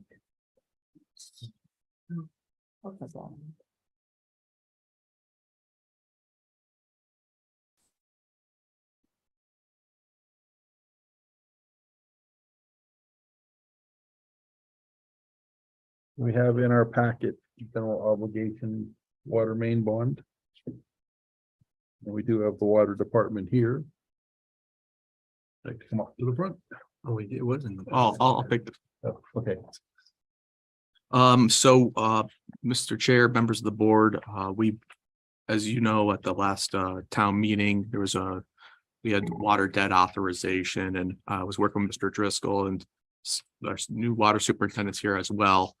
And we went out, and through Hilltop Securities, we're going to be going out for that $1.2 million general obligation water main bond. And if you could see in your packet this evening, TD Securities came in at the lowest TIC. And based on that, you'll have a motion in front of you for 1.145 million. If you're wondering why it's a difference of 1.145 million to the 1.2, the town on these bonds gets a premium, and that's the difference. So the water department would get the 1.145 the town would get, but then the water department would reimburse the town for these general obligation water main bonds. Outside of that, I don't think there's really too much to say here. At some point, you're all gonna have to come in and sign the bonds. But that's all I have for you this evening. Let's see. Which one was submitted the lowest one? TD Securities. TD Securities. TD It's on the Securities, very first okay. page. Okay. And I do gotta say Hilltop Securities, We haven't met you. What's your, I don't even know your name. oh, really? Should have been, yeah. Yeah. Nope. Okay, so Scott, if you want to just come up I and was gonna introduce say yourself to that. the board. I thought you already were introduced to everybody. My apologies. Yeah, please come up and just introduce yourself really. So people are familiar. I thought you met all of them. My apologies. No, none. My name is Scott Schwinger. I live on Vernon Street. Hey, Welcome, Scott. How's your drainage on Vernon? not that good. It was better a few years back, let's put it that way. But yeah, I just took over for Ron Davin with his retirement. Just a couple months in, so big learning curve here. Just getting used to all the projects that have already been started that I'm kind of coming into, in the middle of it. But very happy to be working with everybody and looking forward to making the town better and working together as a team. Great. If there's any questions I can answer for you, I'm happy to. I must admit, a lot of the stuff you're talking about right now is more Mr. Driscoll's, Right. forte than mine. But I can happy to answer anything I can for you. I'm just glad that you're here and we get to say hello. Yeah, Yeah, welcome. sorry for being late for the meeting. Oh, you're. You're right on time. Right on time. See what- One of the challenges when there's a change at the helm is picking up the pieces and making sure you understand what was all laid out and already in progress Right. as you step into the seat, so to speak. There's 5 fairly substantial projects going on, and I'm kind of being dropped right in the middle of it all, so there's a lot to learn. I'm sure you will do just well. Thank you. So we have eyes on the ground and boots on the ground on Vernon Street in multiple ways. This is good. Mr. Chair, Mr. Vice. I move to award the $1.145 million general obligation water main bond dated February 14th, 2023, also known as the bonds, to the bidder submitting the lowest TIC, TD Securities. Second that motion. I do have a motion duly seconded to award the bid to the lowest bidder. Any discussions, team? Second call, any discussions? Hearing none, we'll bring that to a vote. Mr. Bennett. Yes. Ms. Swiftus, Yes. Mr. Terry. Yes. Mr. Curry. Yes. I vote yes as well. Thank you. Not too painful, huh? Nice to meet you. Yeah, nice to meet you. Absolutely. Nice to meet you. Thank you. Sure, I'll see you at the next meeting. Welcome. Thanks, sorry. Sir, good luck. Please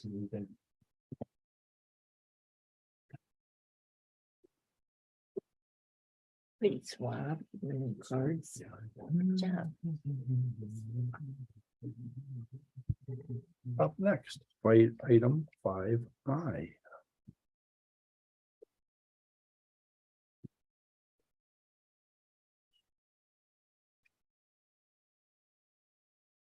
Mr. Chair, Mr. Valentine. you have in front of you an article amendment that was in front of the advisory committee. They reviewed it and there's some language that they're looking at striking. They didn't want to bring it forward. They felt if it was to be brought to town meeting, it would be appropriate for the select board's interested in putting on the warrant, that'd be that would be sponsored by the select board. And the only change they're looking at doing, once I find this in my packet, give me a moment here, is under 9.2 appointment terms, officers and compensation. They'll be looking at striking in the last sentence, and its members shall serve without pay. So they didn't want to submit this to town meeting. They didn't, because they felt it would come across self-serving.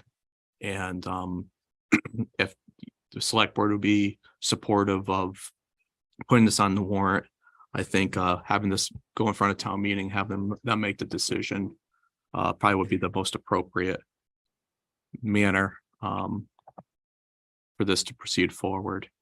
I do want to state also, just for the record, that they already voted on their fiscal year 24 budget. And that's for none of the funds for any type of stipend or anything. I just want to make that clear for fiscal year 24. But I leave that to the select board to ultimately decide on whether to place it on the warrant. I personally don't see, or for not personally, but my position, looking at this, I don't see an issue with it. Ultimately, town meeting will decide. And if town meeting supports it, they'll pass it. If they don't, they won't pass it. That's my take on it. But I'm not on the select board. I just advise. And with that, I leave that to the board to ultimately decide.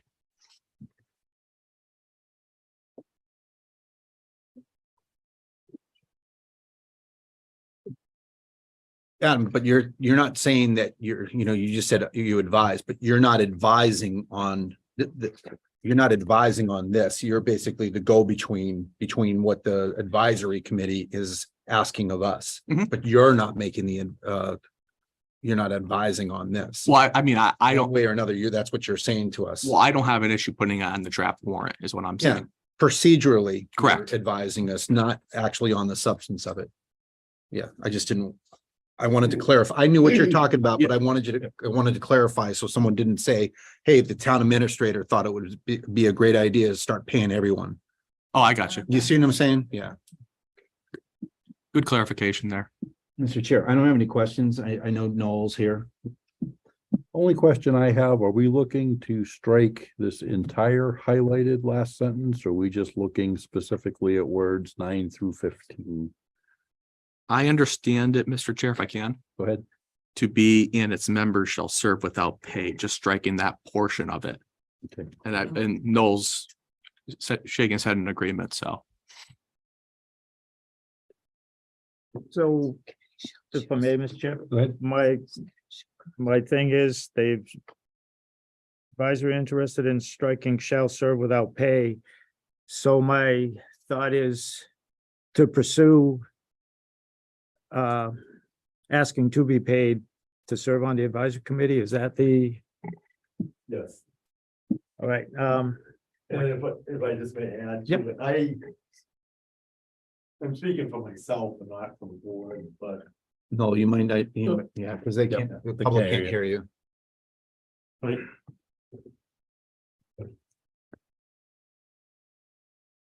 I think Adam presented it perfectly, and I really don't want to add to that, except this. I've been on the board now for 17 months. And initially there were 7 members of the board and now there's 5, which I think is an improvement and it makes it easier to have a quorum and the like. I also personally believe in smaller boards. I think 5 is an ideal number. The problem is even with 5 slots, we still only have 4 people. And in the last 17 months, we've had 6 resignations. One gentleman, Matt Rivard, came back, but there's just been an enormous turnover. So I mean, the other side of the coin is, if you pay the advisory, you're going to have other boards come forward saying, we should get a stipend. So, and I understand that. I would say my support, I really don't want to sound like, self-serving or anything, but I think in looking at what is the benefit for the town is maybe a stipend would help stop the turnover. It's really a very important board, as I've come to find out. And my support would be to try to just stop the turnover. So you have people who are sworn in, serve their full terms, and then ideally you'd want to have a full member of 5 people, and then maybe 2, 3, 4 people on deck that if somebody was to resign, you could immediately appoint them. I know that's probably looking at it through rose-colored glasses, but that's certainly the ideal. I also, I'm not sure personally, if a stipend would change the turnover. It may very well not, but I do think that at the very least, it should be discussed on the floor of the town meeting. Mr. Chair, I don't have a problem putting it in front of town meeting because I believe it belongs there. I will say this, though. At once upon a time, the planning board had 9 members, the advisory committee had 9 members, Conservation Commission had 7 members. They are now the planning board is now at 7, the advisory committee is now at 5, the Conservation Commission is now at 5. At once upon a time, the Board of Selectmen were 3. And this board has gone up and the others had gone down. And up until 2012, most boards, advisory committee, the chairman had a stipend. All of the stipends for all of the boards totaled, I think it's like $64,000. And previous to that, all the appointed and elected positions were covered by the town's health insurance until the town treasurer pointed out that it was like costing north of $80,000, and town meeting shot that down. So my point in this is we had stipends and we had larger members. We reduced the numbers to get easier to get a quorum for volunteers, and we still had the turnover and to get the people to serve, and it's getting harder and harder. Time, all kinds of different things. So I don't believe the stipend is going to help, but I'm not going to say no to putting it in front of town meeting. Put it in front of town meeting. I'll speak my piece as anyone else can. Whether it's going to improve the quality or the qualifications of people or get people to come, I really don't think it will. But as I said, I've seen it before. We've had stipends where all the boards were getting them, and they still cut down the numbers because they couldn't get people to show up. The advisory committee has had problem getting people. There's been a high turnover rate on it. It just has. It's hard.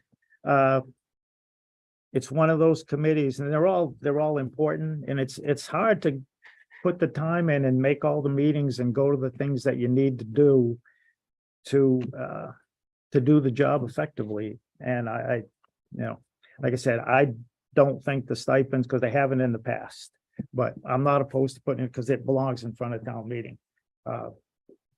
I put this together in front of the board, this particular bylaw, the way it reads now. And I looked at many other towns, and most other towns, they do not support stipends, but that's my my 2 cents on if the stipend is gonna help or not. But I would certainly vote to put this in front of town meeting because that's where it belongs.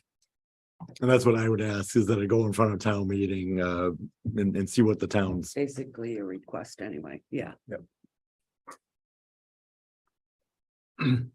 I think it belongs. Well, it's going in twofold. I mean, we're talking about the language of the bylaw tonight. We're not talking about anything else, Right. right? But I think Jeff's point of the intent of doing this, you know, there's something behind it, but we're not ready to talk that issue of how crafting whatever warrant article. I mean, it sounds like we'll proceed that way. But in terms of additional warrant article, we're not there yet. You know, setting the amounts of paid elected personnel. Correct. Well, Jeff. You don't need a motion, do No, you? we don't need a motion on this one. This was more informative. No, thank you. Consensus why you got my vote. I thought you wanted us to sponsor it. What, it could also be consensus, Yeah. and then I could just put it on the warrant. Oh, okay. We're opening the warrant tonight anyways. Yeah. You'll set. Yeah. Thank you. Thank you. Nice job. That was a good meeting. I watched it. It was pretty funny.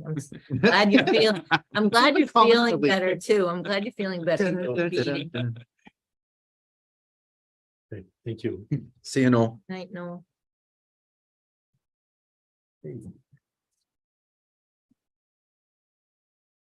Back to our regularly scheduled Right. agenda. Item 5G. That one's easy. Oh, yeah. Mr. Chair, this is your yearly document that goes in front of the board for the seasonal population increase.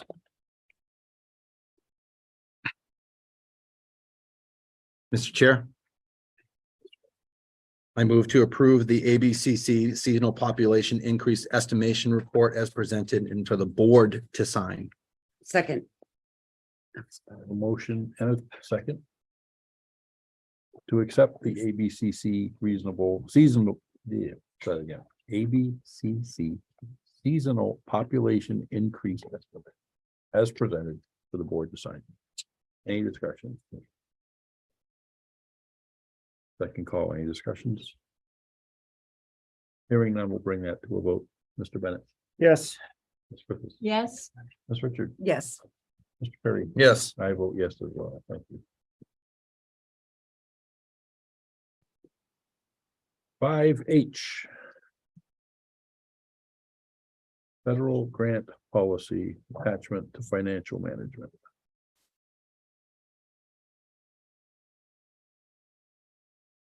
What you have in front of you is our federal grant policy procedures.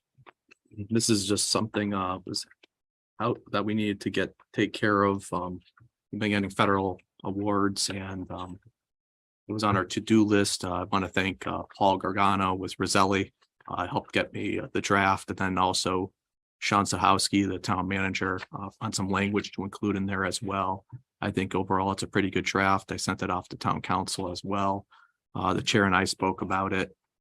I think this will get us into total compliance, and then if the board were to approve, I could send this off to one of those agencies that inquired about this, and I think that will satisfy the town's requirements relative to federal grant awards.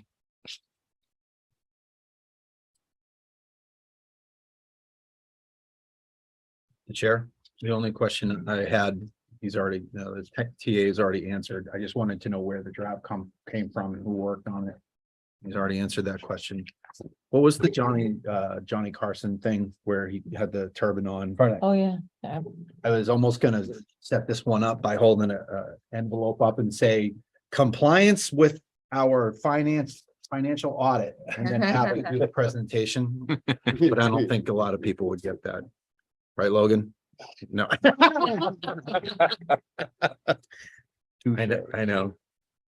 This is Adam's another like, what one the of hell is he those talking about? dotting the i's, crossing the t's, making we're in compliance. This was a consideration with the ESSER funds when we accepted with the ARPA funds.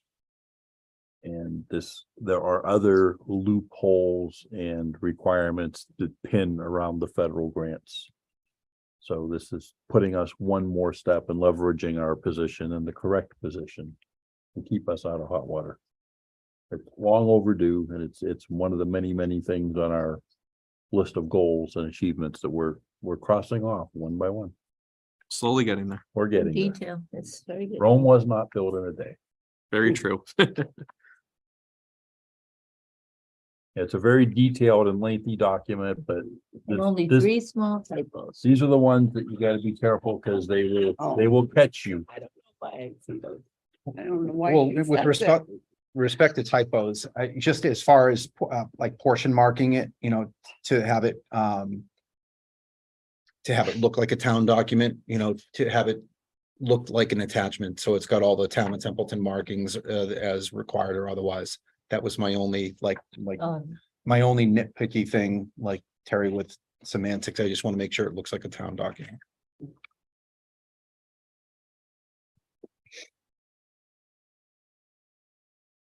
You don't know where they are, you in the Mr. Chairman, I move to approve the financial management policies as presented and to be added as an attachment to the current financial management policies. Second, Have a motion with a second to approve the attached policy and attach it to the current financial. Any further discussion? Do you want the typos or no?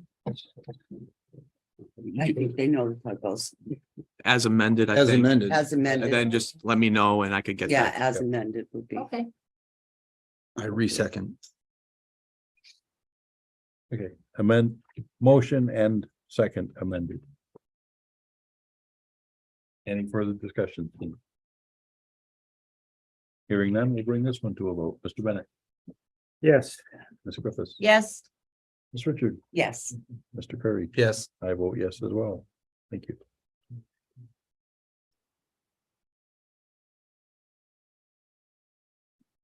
Item K, Mr. Chair, Mr. Rice. I move to open the annual town meeting warrant to citizens petitions tonight and to close the warrant on Monday, March 6th, 2023 at 4 p.m. second that motion. Motion and second to open the annual town meeting warrant and the citizens petition tonight and to close said warrant Monday, March 6th at 4 p.m. Any discussions, team? Second call, any discussions? Hearing none, we'll bring this one to a vote. Mr. Bennett, Yes. Ms. Griffiths, yes, Ms. Richard, Yes, Mr. Curry. Yes. I vote yes as well. Thank you.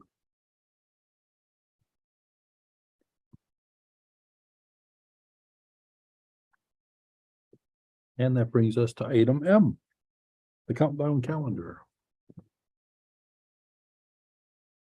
Mr. Lamontagne, I'll kick this one to you. Thank you, Mr. Chair. I wanted to talk about this because I think I've spoken almost all of you individually and at the Massachusetts Municipal Association's annual meeting attended with the chair and Mr. Curry and Holly was there as well. And I know I talked with folks there and we heard it not too long ago at our meeting with NRSD that we had. We with the new governor in place, it's creating some uncertainty of when the cherry sheets will be released, which is causing difficulty in the sense of when I'm going to be able to release a budget. I think we all know this. I think the governor, when we were there at the Massachusetts Municipal Association, they mentioned, I believe March 1 was the date that they're looking at. Remember, because we also have the district and they're waiting on those numbers as well. And by the time they get their numbers and go through their budget and give us their assessment as well, it's creating this uncertainty. And I think I was a little too optimistic by putting March 8th as the date to release, present the budget in the warrant package. So I was going through this and I sent you all an email relative to the potential of possibly delaying due to being a realist in the sense of, you know, having these final, or at least the numbers, initial numbers from the state to release the budget. I think we all have some concerns with that. It's putting and I just don't feel March 8th I can be able to release that budget. So I'm kind of looking at March 15th to release it before our workshop. I'm just kind of throwing some things out there, you know, so we could have, I believe this is the last item on the agenda, so. Yep. Any members want to add further input? I'm just kind of looking at March 15th for the release of the budget and the warrant, the draft warrant package. Not sure if anybody wanted to add anything further, if they feel that's reasonable. But once again, you know, you all approved the countdown calendar. I'm not going to go changing it without coming to the board first. So just wanted to share those concerns. I've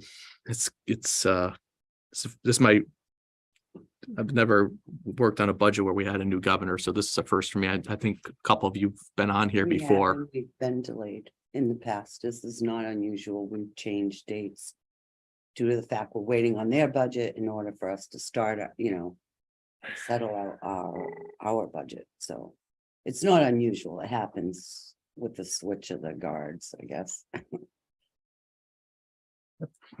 As I expressed to Adam and I expressed last week at the joint meeting with NRSD, I'm cautiously optimistic that we will see the signatures by March 1 or 2. And, you know, there are some communities told their annual town meetings at the end of March. So the governor's kind of under the gun to get this done. But I understand the concern and the reservation on the March 8th release date.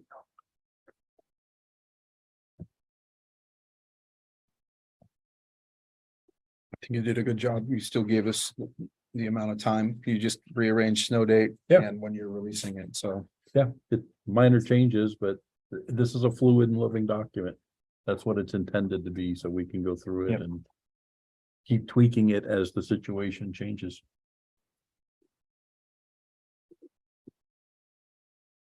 Nobody has any problems with the, No, I don't. nope, you did the best you could with a poop sandwich. Very good. Put a bunch of mayo on it. Make sure the bread's not dry. Right. We have no old business in front of us this evening. A lot of people watching on YouTube, but no comments, Mr. Chair. Duly noted. That's good. We're getting more of an audience, even if they're not in the room. And we cleaned the room out. Is that a good bad? See some eyes and ears watching. That brings us to board member administrator comments and any reports. Mr. Chair. Mr. Bennett. At the joint meeting at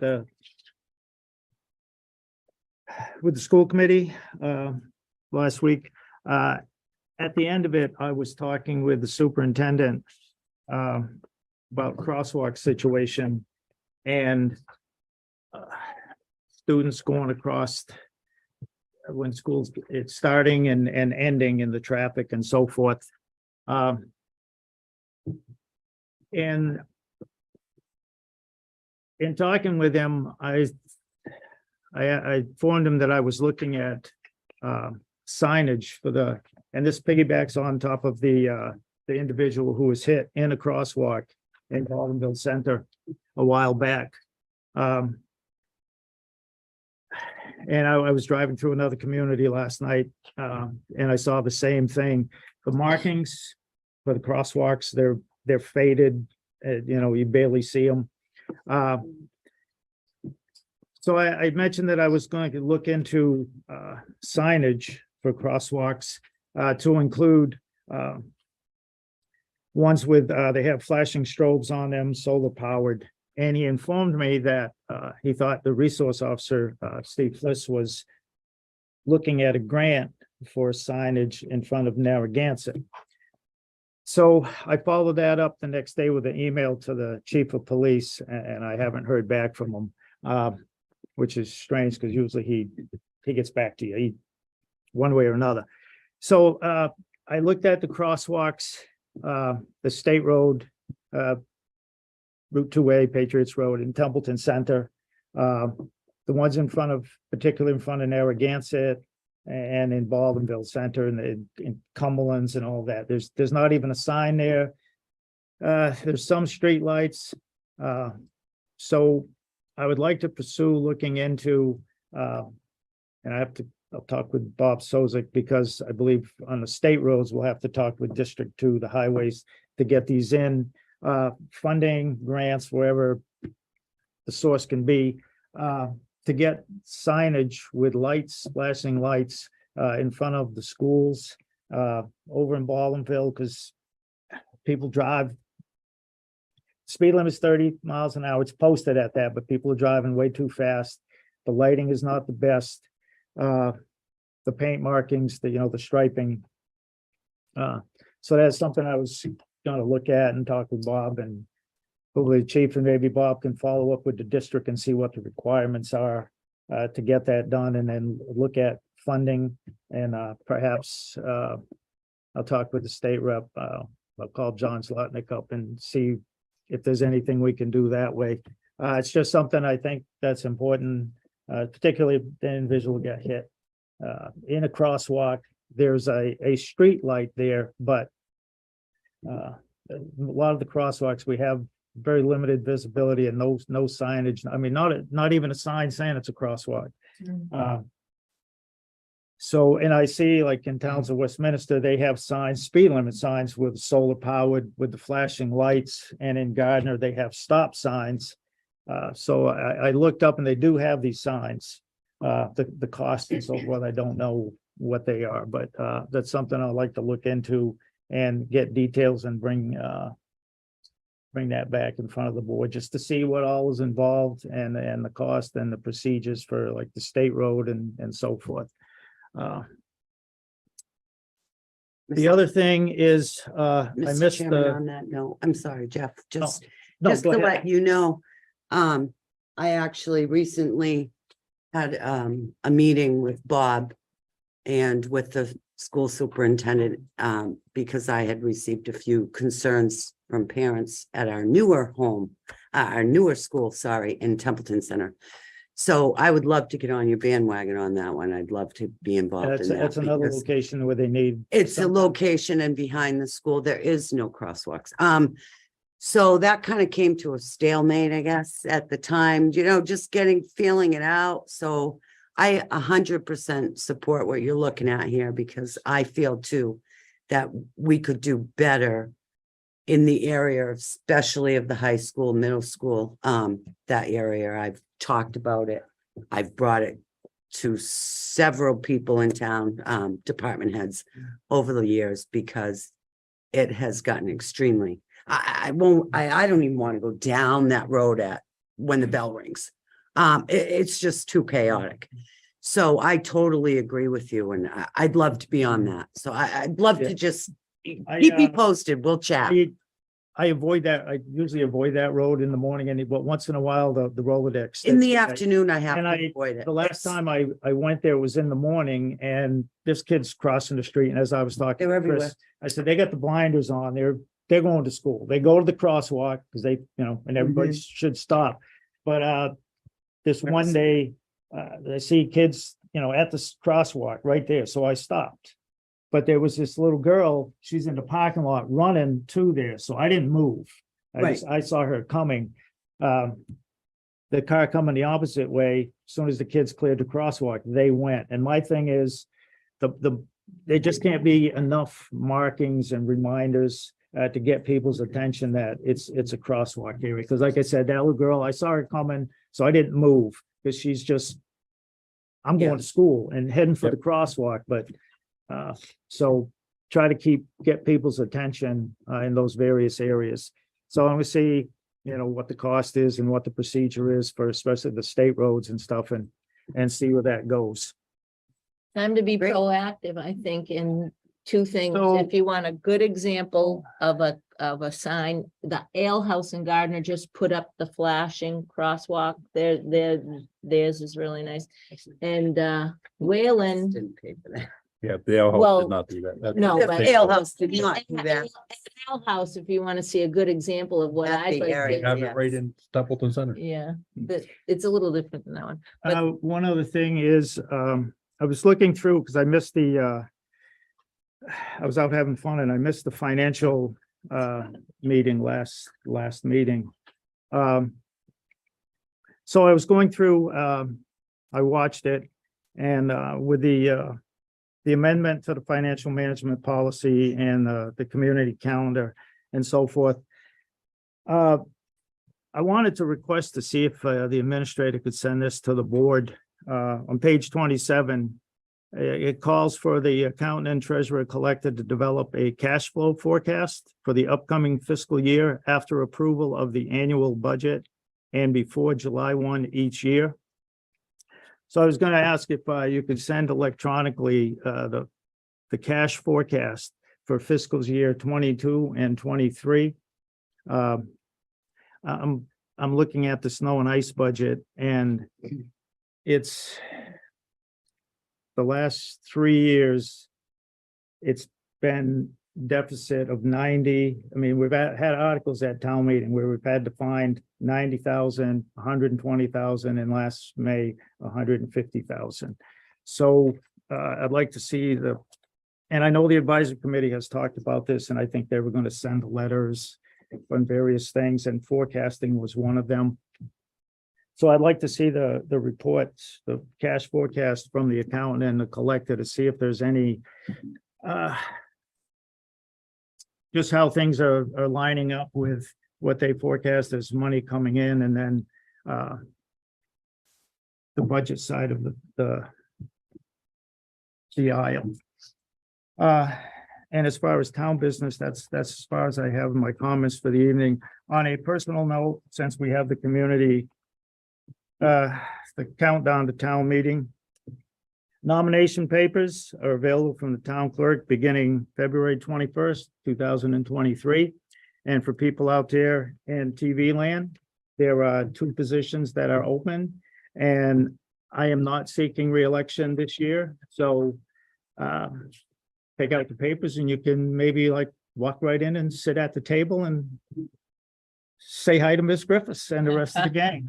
I've enjoyed my time on the board. I just have a lot of things this year that some I want to do, some I have to do, and I can't do both. I like to commit a lot of time to this job because it's important and it's a lot of fun for me. I mean, I personally like doing this, but I won't be able to commit the time that I believe needs to be put in to do this job effectively. So I will not be seeking re-election this year. I know you'll all miss me, but I'm not going anywhere, and I will be sitting out there on occasion. So on that note, Mr. Chair, that's all I have. Thank you. Thank you for that. And I will, whenever I find out about these signs and stuff, I will send to the rest of the board. That's great. Thank you, Mr. Chair. Where? Where? Sorry. Yeah. I'm speechless. I am going home and tapping a bottle of Macallan. Mr. Perry probably knows what that is, but I'm all set. Thank you. I'm just thinking about what he's. Yeah, sorry to hear it. Hey, I'm aware of, I know that during board member comments, when we try and keep it just to comments and otherwise, so we're not going back and forth, but I know where Jeff's coming from and Julie's getting information, but what I would like, Mr. Chair and Mr. T, if you think, we don't do workshops anymore, but I would like to have at least like to have a discussion in an upcoming meeting. I'd like to talk about select board communications and social media. Not as a bad, not as a good, but basically just have some discussion. I have some questions that I'd like to ask the board members about how we can best communicate And I like to do that in an open meeting. I'd like to make sure that it's on the agenda. That way if people, you know, want to come to the meeting or watch with it, might not say anything, but I at least want to have the discussion to talk about select board communications, and mostly as they pertain to social media and how we get communications from the public, or at least are expected. If I'm not up on it, if I'm having like the wrong idea about it, I want to understand what I can do and, you know, how I can best communicate with the board and any information that may be required by the greater community. So if you'll entertain me, I'd like to see that on the agenda sometime. I think that's a great idea. Thank you for that. Anything else? No, I'm good. Good, all my good night. First, I want to thank the board for their support on the CDBG application. I think that's going to be a really good thing for the town of Templeton, and whenever we get an opportunity to get upwards of $1.35 million, and we certainly take the proactive approach and submit that application, I think that is a good thing for the town of Templeton. Also, Jeff, I know we've developed a pretty good rapport since you've been on the board, and I'm disappointed to hear that you're not running again. Same thing when Mike first said that he wasn't running again, but he got written in and he's back on the board. So wish you the best. And I think you've done a lot while you've been on the board. I'm disappointed to hear you're not running again, but I do wish you the best. I mean, we have some more meetings coming up, so that's all I really have, Mr. Chair. I just want to make note of that. You know, I think because I've served with all of you, whenever I hear one of you are leaving, you know, even when Mike was going, it really, because over time you develop a good rapport with each member, and you know, sometimes you have your moments where you get frustrated with a member, and sometimes you have your moments where you're like, oh, you know, that was really good that they did this. So, but overall, I have a good rapport with each and every single one of you. We've had our moments where, you know, you've gotten frustrated with me, I've gotten frustrated with you, but overall, I think we've done a good job. As Tim alluded to, Rome wasn't built in a day, but I think we're making significant strides in the right direction. And I think each and every single day, Templeton's becoming a better place. And that's something we could all be proud of, because it's not just one person, it's really a team approach, as we've said at numerous meetings before. So thank you. Thank you for that. Great. Anything, Jackie? No. Holly? I have a couple quick things. I will be brief. This past week, we had an unusual weather event that took us over the weekend and gave everybody a little bit of a wild ride. Last Monday, I reached out to our emergency management director and asked him, what are your thoughts about a warming center and or a shelter? On Tuesday, we kicked it to the next level when the vice got a hold of me and says, hey, what do you think about a warming center and or a shelter? It's like, funny you ask, we've already started it.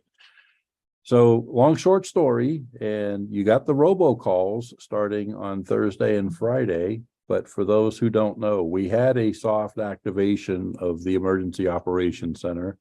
We had key personnel lined up, and I go through the laundry list. I'm sure I'm going to miss somebody.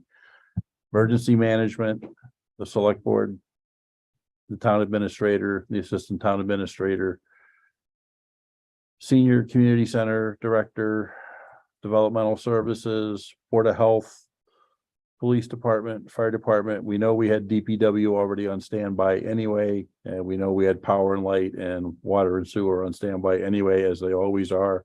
And God bless our dispatchers who fielded Lord knows how many calls about this, that, and the other. And I said it earlier to Tom Barry, you know, my hat's off. Power and light held everything up. I was concerned Wednesday or Friday night myself as the wind started kicking up. It's like, oh boy, here we go. But CERT team gets my biggest kudos. Friday night, they were at the senior center. There were two individuals there at 8 p.m. They were ready to open the doors. They stayed till 6 a.m. There were no participants who came in looking to use the warming center or in need of a shelter, but we were ready. So hats off to the whole team, because that was a team effort. Not one individual can take any of the credit for that. So that was a great thing. The last one that I have real quickly on grants, the windows are tight on federal grants. I watched the DOT presentation on road and infrastructure. Their grant window that I'm just finding out about today closes on February 28th. There's a second one coming right behind it that closes in early March, and it takes weeks to put these programs together. This policy that we're looking at is one more piece to get us there. Now I have a whole bunch of other contacts though, and Adam, I'll be forwarding you some other websites we need to kind of be paying attention to. This is above and beyond everything we have heard released at the MMA conference and the other presentations that have been made to us. There are other funding sources out there. And it's like, ooh, everybody has our attention. So Jeff, sorry to hear your announcement. You will be missed, sir. But as you said, you're not going anywhere. No, you will definitely see me again, just from a different viewpoint. Oh, we know where you're at. And Bear will have dad at home more often. That's part of the reason. There you go. And with that, I would entertain a motion to adjourn. So moved. Second. I have a motion and a second. There is no discussion because the motion is always in order. Mr. Bennett, Yes. Ms. Griffiths. Yes. Ms. Richard, Yes. Mr. Curry. Yes, next Yeah. meeting is the 20th.